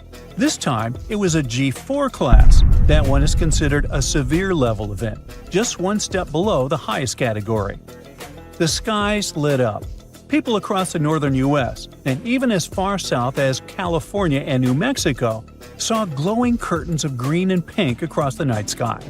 It's the kind of thing you normally have to travel to the Arctic or Antarctic Circle to see. Okay, fine, I'm convinced. Ghosts don't do this stuff. But it wasn't just a light show, although even astronauts aboard the International Space Station were able to capture breathtaking pictures. Airlines received radiation warnings and may have altered some flight paths as a precaution. Satellite operators were monitoring for signal drift, and high-frequency radio used by ships, planes, and amateur operators could have experienced brief disruptions. But then came another one. A few weeks later, in mid-June, Earth was hit by a G2-class geomagnetic storm. It wasn't as intense as the earlier G4 event, which meant less risk for disruptions and another chance to catch glowing skies on camera. Then, just to keep things interesting, the Sun followed it up with a pair of powerful solar flares on June 17th and 19th. Solar flares are distinct kinds of outbursts, but with similar consequences. The Sun's surface is constantly moving, dragging magnetic fields around like tangled cords. Eventually, those lines get twisted so tightly that they snap, and that snap is what causes a solar flare. If a CME is the Sun launching materials, a solar flare is more like the Sun flipping a light switch, except the light is radiation, which floods space at the speed of, well, light. Flares hit fast, sometimes within minutes, and they don't need to carry particles to cause problems. So, while CMEs are like massive clouds of solar blasts that take a day or two to arrive, solar flares are the flash that hits you before you even see it coming. And in mid-June, Earth got hit with two of them, one after another. The second one was the stronger one and briefly knocked out radio communications across parts of the U.S. Why is all this happening? It's not random. The Sun follows a pattern. It goes through phases, kind of like moods. Yeah, solar moods. Every 11 years or so, it gets a little dramatic. More flares, more sunspots, more weirdness. Scientists call this peak period the solar maximum, and we are currently in the middle of one. Right now, we're in solar cycle 25, which is expected to peak sometime between now and early 2026. During this time, the Sun's getting active. It seems like things are just starting to heat up, and we can expect even wilder storms in the coming months. But if that's the case, should we be worried? Well, not really. At least not in a run-for-the-bunkers kind of way. Solar storms don't hurt people directly. You're not going to get sunburned through your roof or microwaved in your sleep. Unless they announce a beautiful aurora, you won't even know it happened. The bigger concern is for the systems quietly running in the background: satellites, navigation networks, and electricity. When the magnetic field gets disturbed, it can cause electric currents to form on the ground. And those currents don't just stay underground, they can sneak into power lines. If those currents get strong enough, they can overload transformers, damage electrical systems, and even knock out entire power grids. That's what happened in Quebec in 1989, when a solar storm blacked out the whole province in 90 seconds. So that's why agencies like NASA and NOAA track solar activity constantly. They know when something's headed our way, how strong it might be, and what kind of warnings to send out. Now, we usually don't think about the sun unless it's too hot or messing with our beach plans, huh? Or when it's freezing and we're stuck indoors, dreaming of summer. But occasionally, it reminds us that it's still a wild thing. A fascinating ball of chaos.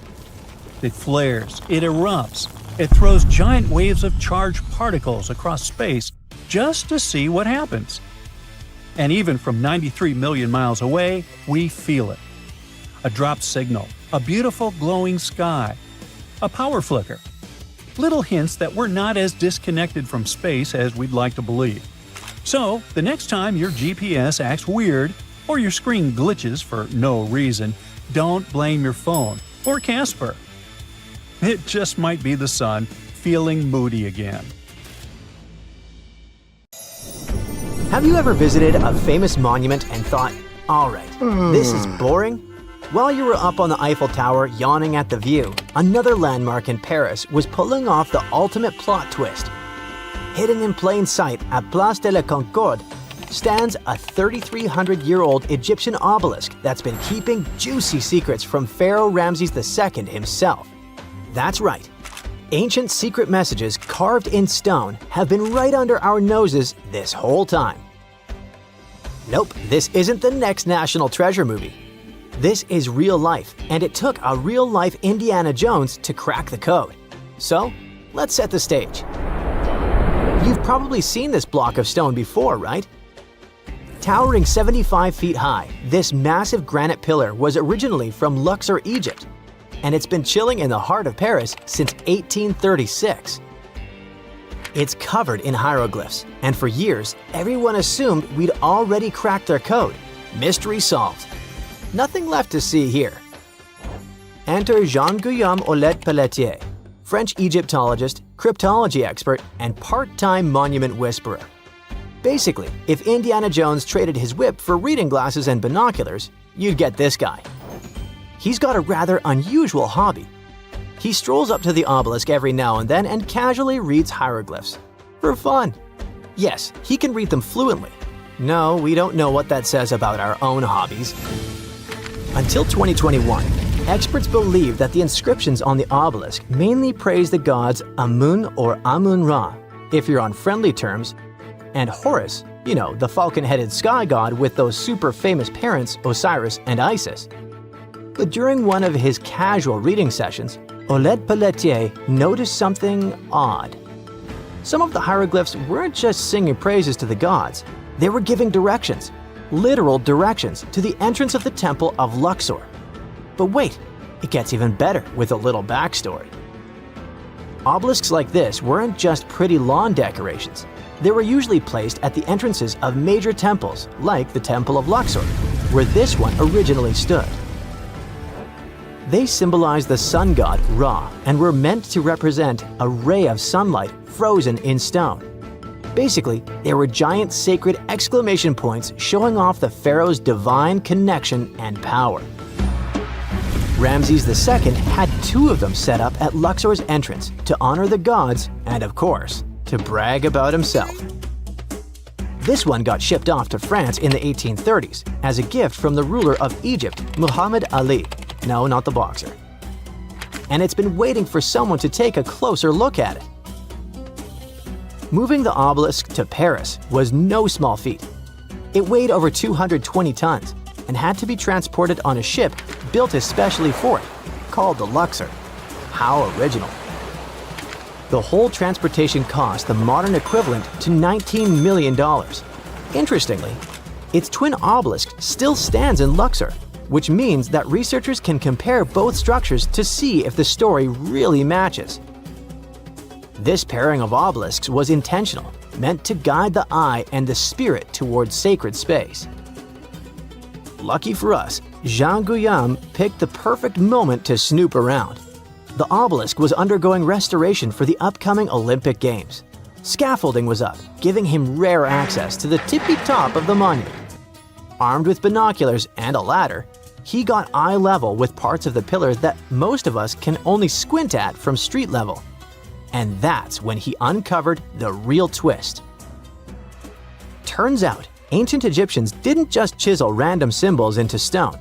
They had something way cooler up their sleeves: crypto-hieroglyphs. Those were specialized, coded forms of writing used for sacred or elite messages. Basically, ancient VIP-only emojis.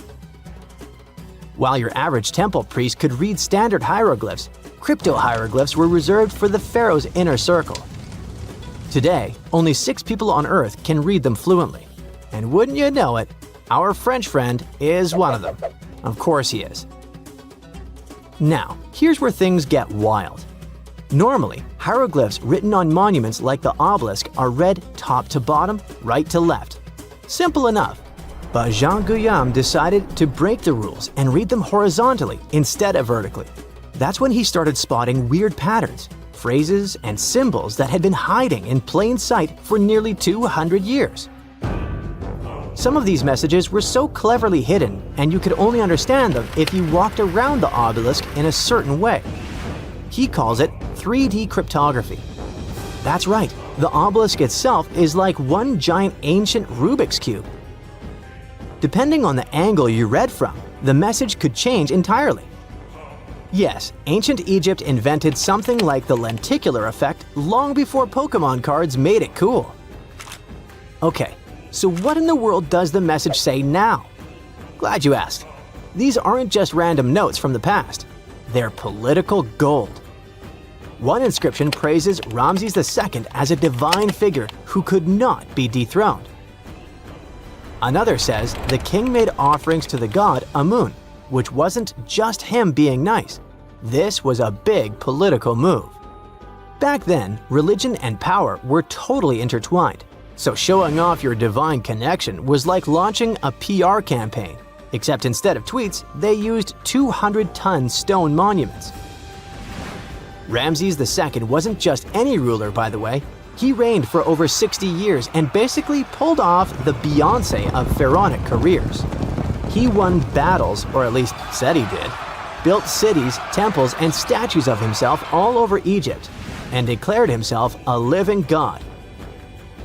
When he ordered these obelisks, he wasn't just creating monuments. He was launching ancient propaganda flyers at priests, nobles, and visiting dignitaries. In fact, Ramses II was so good at self-promotion, he may as well be the original king of rebranding. He claimed victory at the Battle of Kadesh, even though it ended in a stalemate and they had the victory carved into walls and monuments across Egypt. The Luxor obelisk was another way of reinforcing his godlike powers every time someone passed by or read its text. And here's the cherry on top. Some of these inscriptions were positioned just right so they'd be seen by nobles arriving by boat for a festival. That's probably the reason why they can only be read from a certain angle. But if you stood at the base of the obelisk, you wouldn't see much. But from a 45-degree angle standing right in the middle of the Nile, sweet stuff! Imagine pulling up to a religious celebration and seeing giant stone text basically saying, "Hey, Ramses is chosen by the gods, don't forget it." Subtle? Not exactly. Effective? You bet. Some messages even carry double meanings. One line might spell out Ramses II's full royal title. But read it differently and boom! It says he's got eternal life. That's next-level branding. You can almost hear him saying, "Look at me, still trending 3,000 years later." For decades, scholars thought this monument had given up all its secrets, but thanks to new access, modern tools, and some fresh eyeballs, we now know there's still a ton to uncover. Oleg Pelletier's full research hasn't been officially published yet, but the clues he's found are already shaking up what we thought we knew about ancient Egyptian monuments. Of course, not everyone's buying it just yet. Some scholars are skeptical, especially about the idea that boat-riding nobles could actually see those messages clearly. But let's be honest, ancient advertising wasn't easy. Even if your billboard is 75 feet tall, you still need the right angle and the right audience. So the next time you're in Paris staring at the obelisk while sipping your overpriced café au lait, remember, you're not just looking at a fancy paperweight from the 19th century. You're standing in front of an ancient Egyptian PR campaign, a 3D puzzle, and a 3,300-year-old flex from Ramses II himself. And let's be real, if that obelisk had been hiding messages this long, who's to say it's done talking?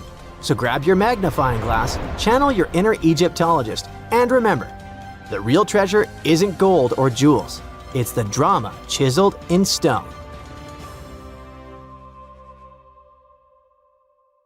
Welcome to one of the most mysterious and unexplored places on Earth. But what's so special about that? It's just some icy peaks and the endless snowy expanse of Antarctica. Yeah, that's right, but there's still a planetary scale mystery here. No matter how hard you try, you won't see a hidden mountain range, giant, unexplored land where no human has ever set foot, and it lies under another layer of mountains. It's like a nesting doll, but the size of a continent. These mountains hide Antarctica secrets, and these secrets can tell us something awesome about the ancient history of our planet. This gigantic unexplored territory in Antarctica is called the Gambritsev Subglacial Mountains. And the layer of ice above keeps this place untouched by nature and people. It's like a land inside another land, and it hides more than just mountains. There are valleys, hills, and plains. The whole area is similar to the European Alps, but unfortunately, we can't enjoy the view. Those mountains were first discovered in 1958 using seismological instruments. More than half a century has passed since then, and this place still remains one of the most poorly studied tectonic objects on Earth. Why? Because it's ice. A lot of ice. Who knows? Maybe there are some unknown ancient artifacts lying there. What if they're hiding a secret city or spaceships? It's unlikely, of course, but it would still be interesting to look there. Think about it. Hundreds or even thousands of miles of land that have remained unchanged for hundreds of millions of years. Even if no new species of animals or remains of an ancient civilization are there, this place still has a history. The history of the formation of continents on our planet. And scientists have already figured out some of this story. The mountains buried in Antarctica were originally like ordinary mountains, but as a result of a planetary scale event, they just… Wait a minute. Have you ever wondered how mountain ranges are formed? We see them in real life, in movies, in photos on the internet. We climb them. But how did they appear? Mountains have not always existed on the planet in this form. They appeared as a result of a large-scale collision of tectonic plates. Two giant solid chunks of ground are moving toward each other, then crash, and boom! Millions of tons of the Earth's crust pile on top of each other, mix, and form ledges and gorges. And all this can last for millions of years. Yes, it's a disaster, but it's very slow. Some tectonic plates are still colliding. For example, the Himalayas continue to grow because the Indian and Eurasian plates are still ramming into each other. And this process began about 50 million years ago. The Gambrintsev Mountains under ice experienced a similar event, only much earlier. An article in the journal Earth and Planetary Science Letters says that they appeared during the formation of the supercontinent Gondwana. Two giant pieces of land were separated by a boundless ocean. But then, about 700 million years ago, they collided and formed Gondwana. This supercontinent included the territories of modern Africa, South America, Australia, India, and Antarctica. The giant pieces crashed into each other and released a stream of hot, partially molten rock. This mess grew bigger and bigger, forming mountains. The temperature of those mountains grew, their mass increased, and at some point, Gondwana became unstable. The supercontinent began to collapse under its own weight. The hot rocks below the surface began to flow sideways as a result of a process called gravitational spreading. Take toothpaste and start squeezing it out of the tube. Approximately the same thing happened with billions of tons of red-hot rock. Ancient mountains in Antarctica appeared right during this catastrophic event. You've just watched a visual simulation of global events that took place hundreds of millions of years ago. It looks cool, but how did scientists figure it out? How did they see this planetary scale destruction? If the Gambrintsev Mountains under ice is one of the most unexplored places in the world, then how could people find out its origin? The answer is simple. Tiny particles of rock have told us about the changing landscape of the planet. These are zircons, but scientists also call them time capsules. This mineral is very handy and resistant to mechanical and chemical influences. It's difficult to crush, it doesn't get affected by erosion, and it doesn't dissolve in water. And there's uranium inside it. This chemical element shows scientists the age of the rock. The fact is that uranium always decays into lead at the same rate. Scientists look at the ratio of uranium and lead and determine the age of minerals with great accuracy. Okay, this sounds a bit complicated. Here's a simple example. Imagine that each mountain belt is a clock that starts ticking at the moment of its formation. That is, after the collision of tectonic plates. After the rock forms, uranium begins its slow decay. The more time passes, the more uranium turns into lead. The rate of this decay is always the same. This decay can last for billions of years. The less uranium is in zircons and the more lead, the older the rock is. And this is how it happens in practice. Geologists take several rock samples. In a lab, they crush it to extract crystalline zircons. Geologists then dissolve the particles in acid to separate uranium from lead. Then they use a special device, a mass spectrometer that accelerates atoms and sorts them by mass. This is a rather complicated process, but the bottom line is that this device shows scientists the amount of uranium and lead. They look at the ratios of these two elements and calculate the age of the rock. Geologists took zircons from sandstones near the Gamburtsev Mountains, studied those particles, looked at the level of uranium, and calculated the chronology of mountain formation. Then they compared the data obtained with the history of our planet and realized that the mountains buried in Antarctica appeared during the formation of the supercontinent Gondwana. But how did they find out that the supercontinent included Australia, India, and Africa? Zirconia from those Antarctic rocks turned out to be very similar to zirconium from those countries. That is, a long time ago, these three continents were together. So, the Gamburtsev Mountains began to grow about 650 million years ago. About 580 million years ago, they reached the height of the Himalayas, and 80 million years later, they experienced the melting of the Earth's crust. And while most of the mountain ranges on the planet were changing and collapsing, the Gamburtsev Mountains under ice remained untouched. Water, soil, wind, earthquakes, gravity, and other natural forces destroy mountain belts. This process is called erosion. But mountains buried in Antarctica haven't experienced anything like this. The cold temperature and the ice sheet around them kept this range unchanged. It's one of the best preserved ancient mountain belts on the planet. Okay, but why do we need to explore these mountains? What difference does it make that the supercontinent Gondwana collapsed in the past?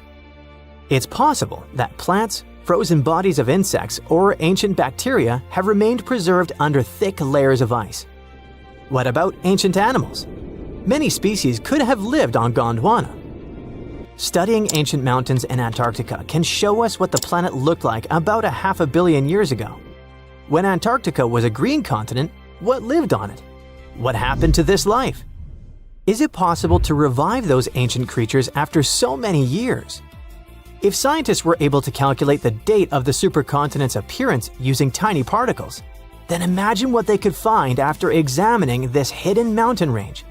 It all sounds very interesting. But there's one problem. To take a small piece of this unknown world, you need to drill through a lot of ice. You need to deliver heavy equipment to one of the most inaccessible continents in the world, build stations, obtain an energy source, and conduct large-scale research. It sounds incredibly expensive, so this hidden territory will probably remain a mystery for a long time. Let's just hope that some billionaire will want to find out Antarctica's secrets and arrange a large-scale expedition there. Well, here you are, on a week-long trek through the Himalayas. You're exhausted. The cold is cutting through to your bones, and suddenly, you stumble upon a human skeleton near a lake. You look around, and there are dozens, maybe even hundreds of bones scattered across the ground. Well, guess what? This really happened in 1942 with an Indian forest official. Since this chilling discovery, researchers have been trying to figure out how so many people lost their lives in such a remote, isolated spot. So, what happened up there? We're talking about Rupkund, a lake sitting at over 16,000 feet in the Himalayas. But it's not just known by that name. People also call it Mystery Lake, or even more bizarrely, the Skeleton Lake. This place is remote, I mean really remote. It's not just because it's insanely high up, but also because it's surrounded by snow-covered mountains.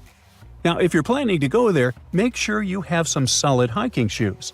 It's a week-long trek covering more than 30 miles of tough, rugged terrain. Along the way, you'll pass through all kinds of challenging landscapes: moss-covered oak forests, misty fields with an eerie vibe, and up at the top, snow. The highest point of the trek is a knife-edge ridge called Junargali. Just below that lies Rupkund. The closer you get to the lake, the darker the atmosphere feels. And on the ground, you can find human skeletons scattered around, belonging to more than 300 people. Along with them, there were things like wooden artifacts, leather slippers, and rings. Okay, so something really macabre happened here. But what? Well, we have three main theories. Theory number 1, the local legend. According to this story, a long time ago, a king named Raja Justival went on a pilgrimage deep into the Himalayas to reach a sacred mountain temple. He brought his pregnant queen, Rani Balumpa, along with a group of servants, dancers, and others. While they were up in the mountains, a massive hailstorm hit, or as the legend goes, an angry deity started hurling iron balls from the sky. Either way, the storm was brutal, and they had nowhere to take shelter. In the end, they all lost their lives near the lake. Theory number 2, an escape route. Some say the remains belong to Indian soldiers who tried to invade a foreign territory back in 1841, but they were defeated. Over 70 of them were forced to make their way back home through the Himalayas, and they met a tragic end along the way. Theory number 3, a mass grave. This theory suggests that some kind of widespread health issue hit the group. They were all buried there, in isolation, to prevent the disease from spreading. In this case, Rupkund Lake and its surroundings would basically be a cold, remote cemetery. Now, do you know what all these theories have in common? They all assume that the skeletons belong to a single group of people who died in one catastrophic event. But then science came along and things got way creepier. In 2019, 28 scientists from institutions in the US, India, and Germany teamed up for 5 years to figure out what the heck happened up there. They studied the remains of 38 individuals, 23 men and 15 women. And right there, we can already toss out theory number 2. That's important because if these people had been soldiers on a military mission, you would expect most, if not all of them, to be men. Armies in the past were almost entirely male. But here, there were just too many women for that to make sense. And on top of that, no signs of combat or military gear were found at all. After a genetic analysis, researchers noticed that the individuals weren't part of the same family, at least not by blood, like third-degree relatives or closer. And most importantly, they were mostly healthy. These two facts help rule out theory number 3. It probably wasn't some kind of highly contagious health problem. But the most shocking part is that these skeletons didn't belong to just one single group. They actually came from 3 distinct groups. The first group had ancestry that falls within the range of present-day South Asians, basically from the regions that are now India, Pakistan, and Nepal. The second group had ancestry typical of Eastern Mediterranean, just like people from today's Greece, or more specifically from Crete. And they also identified one individual with Southeast Asian-related ancestry. The dating also shows that these remains weren't deposited at the same time.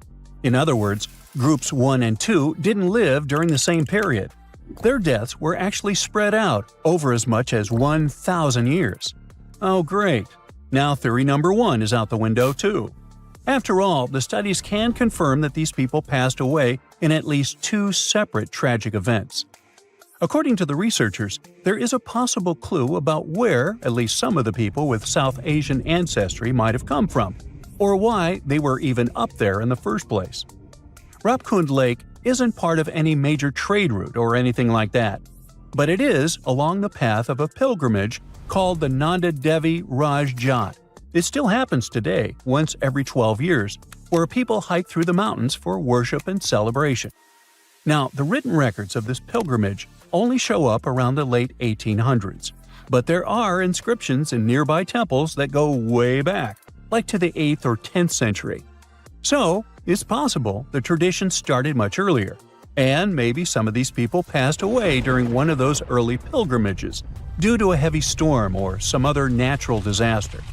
Okay, but how do we explain the group that came from Greece? Well, that's definitely more puzzling. First, Because there aren't any historical records or evidence to explain who these people were or what they were doing in the far reaches of the Himalayas, so it's hard to know where to start. The study suggests that they could have been a group of unrelated men and women born in the eastern Mediterranean region around the time the Ottoman Empire controlled that area. The evidence suggests that they had a diet mostly based on land-based foods, not the seafood you would expect from people living near the coast. So they might have lived inland and somehow ended up in the Himalayas, possibly traveling for reasons that researchers can't fully explain yet.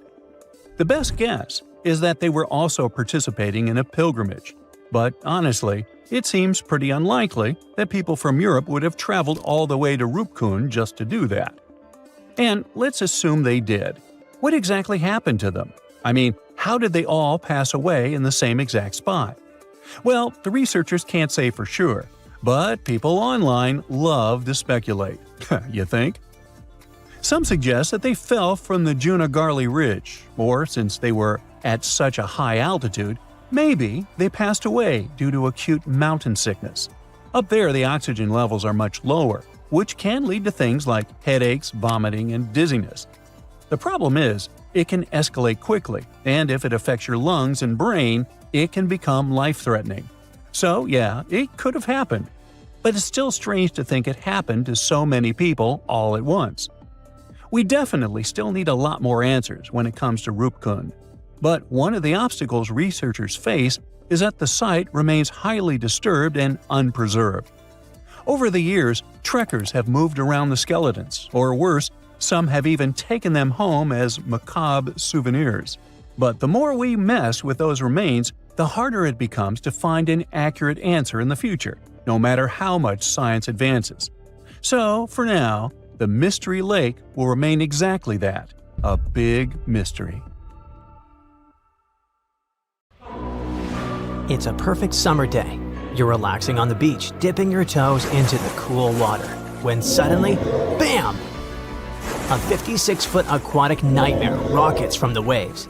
It's the size of 2 London double-decker buses, sporting about 60 razor-sharp teeth, including bonus chompers on the roof of its mouth, because why not?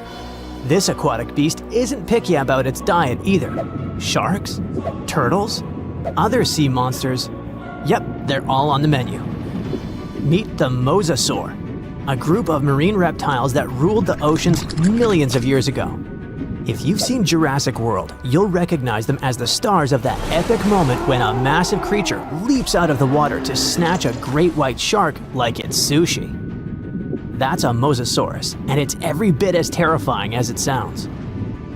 Recently, scientists stumbled upon a fossil of one of those marine monsters in, of all places, Mississippi. Yes, Mississippi, the land of magnolias and catfish. Turns out it's also home to ancient sea dragons. This discovery was a happy accident. A team of geologists was mapping the terrain in east-central Mississippi when they noticed something strange poking out of the ground. It wasn't a rock or a seashell. It was a vertebra, and a massive one. In fact, it was so large it barely fit in the hand of the scientist who found it. The fossil likely belonged to the largest known species of mosasaur, the Mosasaurus hoffmanni. Now, the biggest mosasaur ever found clocked in at a staggering 56 feet long. This new specimen hit a solid 30 feet at least, and while it might not break the world record, it certainly makes the crown for the biggest mosasaur ever discovered in Mississippi. Fun fact, that's still longer than the average RV, and with way worse gas mileage. To be fair, the Mississippi Museum of Natural Science already had a couple of mosasaur fossils in its collection. But this newcomer might just steal the spotlight. And this isn't an isolated incident. In 2015, paleontologists unearthed the skull of a 24-foot-long mosasaur in North Dakota. Years later, a private fossil hunter, yes, that's a thing, found an equally huge mosasaur in Texas. Well, its jaw at least. These sea monsters, also known as sea dragons, by the way, actually have one of the wildest origin stories in paleontology. The very first skull was found way back in 1764 in a chalk quarry in the Netherlands. and at the time, scientists thought it was a whale. Then came a second skull, which was so impressive that French revolutionaries literally looted it during the siege in 1794. Legend has it they swapped it for 600 bottles of wine. Doesn't sound like a fair trade to me. That fossil actually helped pioneer the concept of extinction and got paleontologists buzzing for centuries. Since then, mosasaur fossils have popped up all over the world, like ancient scaly celebrities leaving their mark. From the Mississippi backwoods to the deserts of Morocco, from New Jersey to Belgium, scientists have uncovered everything from teeth to full skulls, sometimes even misplacing them in museum drawers for centuries. So what exactly were these terrifying titans of the deep? Well, let's just say, if ancient oceans had a most likely to eat everything in sight award, the mosasaur would win it. Picture a gigantic scaly torpedo with a mouth full of about 60 razor-sharp teeth, including some growing on the roof of its mouth like dental overkill. It had a long, muscular tail for propulsion and 4 paddle-like limbs that worked like turbocharged oars, letting it cruise through warm, shallow seas like a reptilian speedboat. Scientists believe they were close relatives of modern monitor lizards and snakes, which honestly just makes both of those animals way more terrifying. Some mosasaurs even might have had adaptations for sensing vibrations in the water, allowing them to detect movement from a distance, similar to how sharks use electroreception today. Their eyes were well developed too, giving them sharp vision in the dim ocean depths, a key advantage when hunting fast or elusive prey. But what really makes mosasaurs the stuff of prehistoric nightmares is their attitude. They were apex predators, and they knew it. Those sea monsters weren't picky eaters. Fish, turtles, birds, sharks, other mosasaurs. Basically anything that moved was dinner. Fossilized mosasaur stomach contents prove they practiced family dinner in the most metal way possible. If they were around today, your beach day would be a lot more exciting, and probably shorter. These guys were so intense, they dominated the whole world. It's safe to say, mosasaurs were the undisputed rulers of the late Cretaceous oceans. And like today's orcas or great white sharks, they probably used ambush tactics, sneaking up on prey from below before striking with explosive force. Bite marks found on the fossilized bones of turtles and even other mosasaurs suggest intense underwater battles worthy of a blockbuster movie. But how did one end up in Mississippi of all places? Well, rewind the clock about 80 million years and you'll find part of North America underwater. A vast shallow sea known as the Western Interior Seaway split the continent in two, running from the Gulf of Mexico to the Arctic Ocean. It was warm, teeming with life, and yes, crawling with sea monsters. This prehistoric seaway was a watery wonderland. Imagine long-necked plesiosaurs gliding through the water, birds with teeth diving for fish, and oysters the size of car tires clinging to reef-like structures. Even giant fish like this weird guy over here called it home. This ancient inland sea stretched over 600 miles wide in some places, but it was no more than a few hundred feet deep, making it ideal territory for predators like mesosaurs to thrive. The shallow depth also meant that their prey had few places to hide, turning the seaway into a prehistoric buffet. But the Western Interior Seaway wasn't a permanent fixture. As the Rocky Mountains rose, the seaway slowly disappeared. Over millions of years, it transformed from a shallow ocean to swamps and then to dry land. Today, what was once an ocean is now the Midwest, complete with cornfields, cows, and the occasion mosasaur vertebra hiding in the dirt. Now, this wasn't exactly the end of the mosasaurs. Sadly, even these monsters couldn't outswim extinction. Those massive sea beasts met their watery grave around 66 million years ago, when Earth got an unwelcome visitor, a 10-mile-wide asteroid.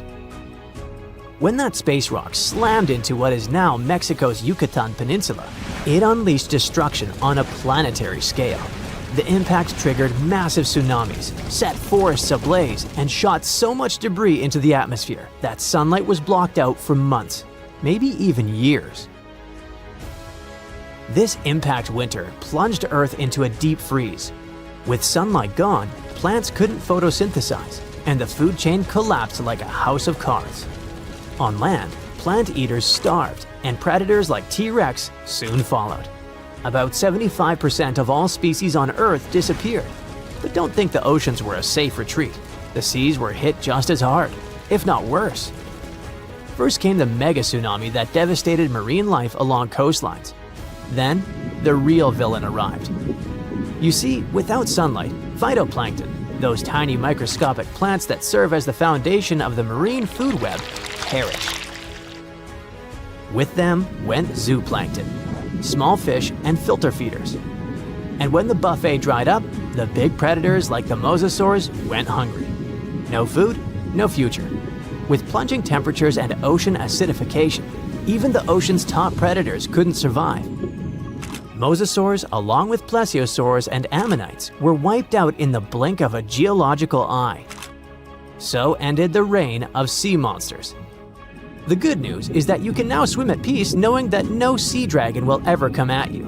I mean, it's a bummer that they went extinct, but let's be honest. Beach days are way more relaxing without 56-foot lizards crashing the party. That's it for today. So hey, if you pacified your curiosity, then give the video a like and share it with your friends. Or if you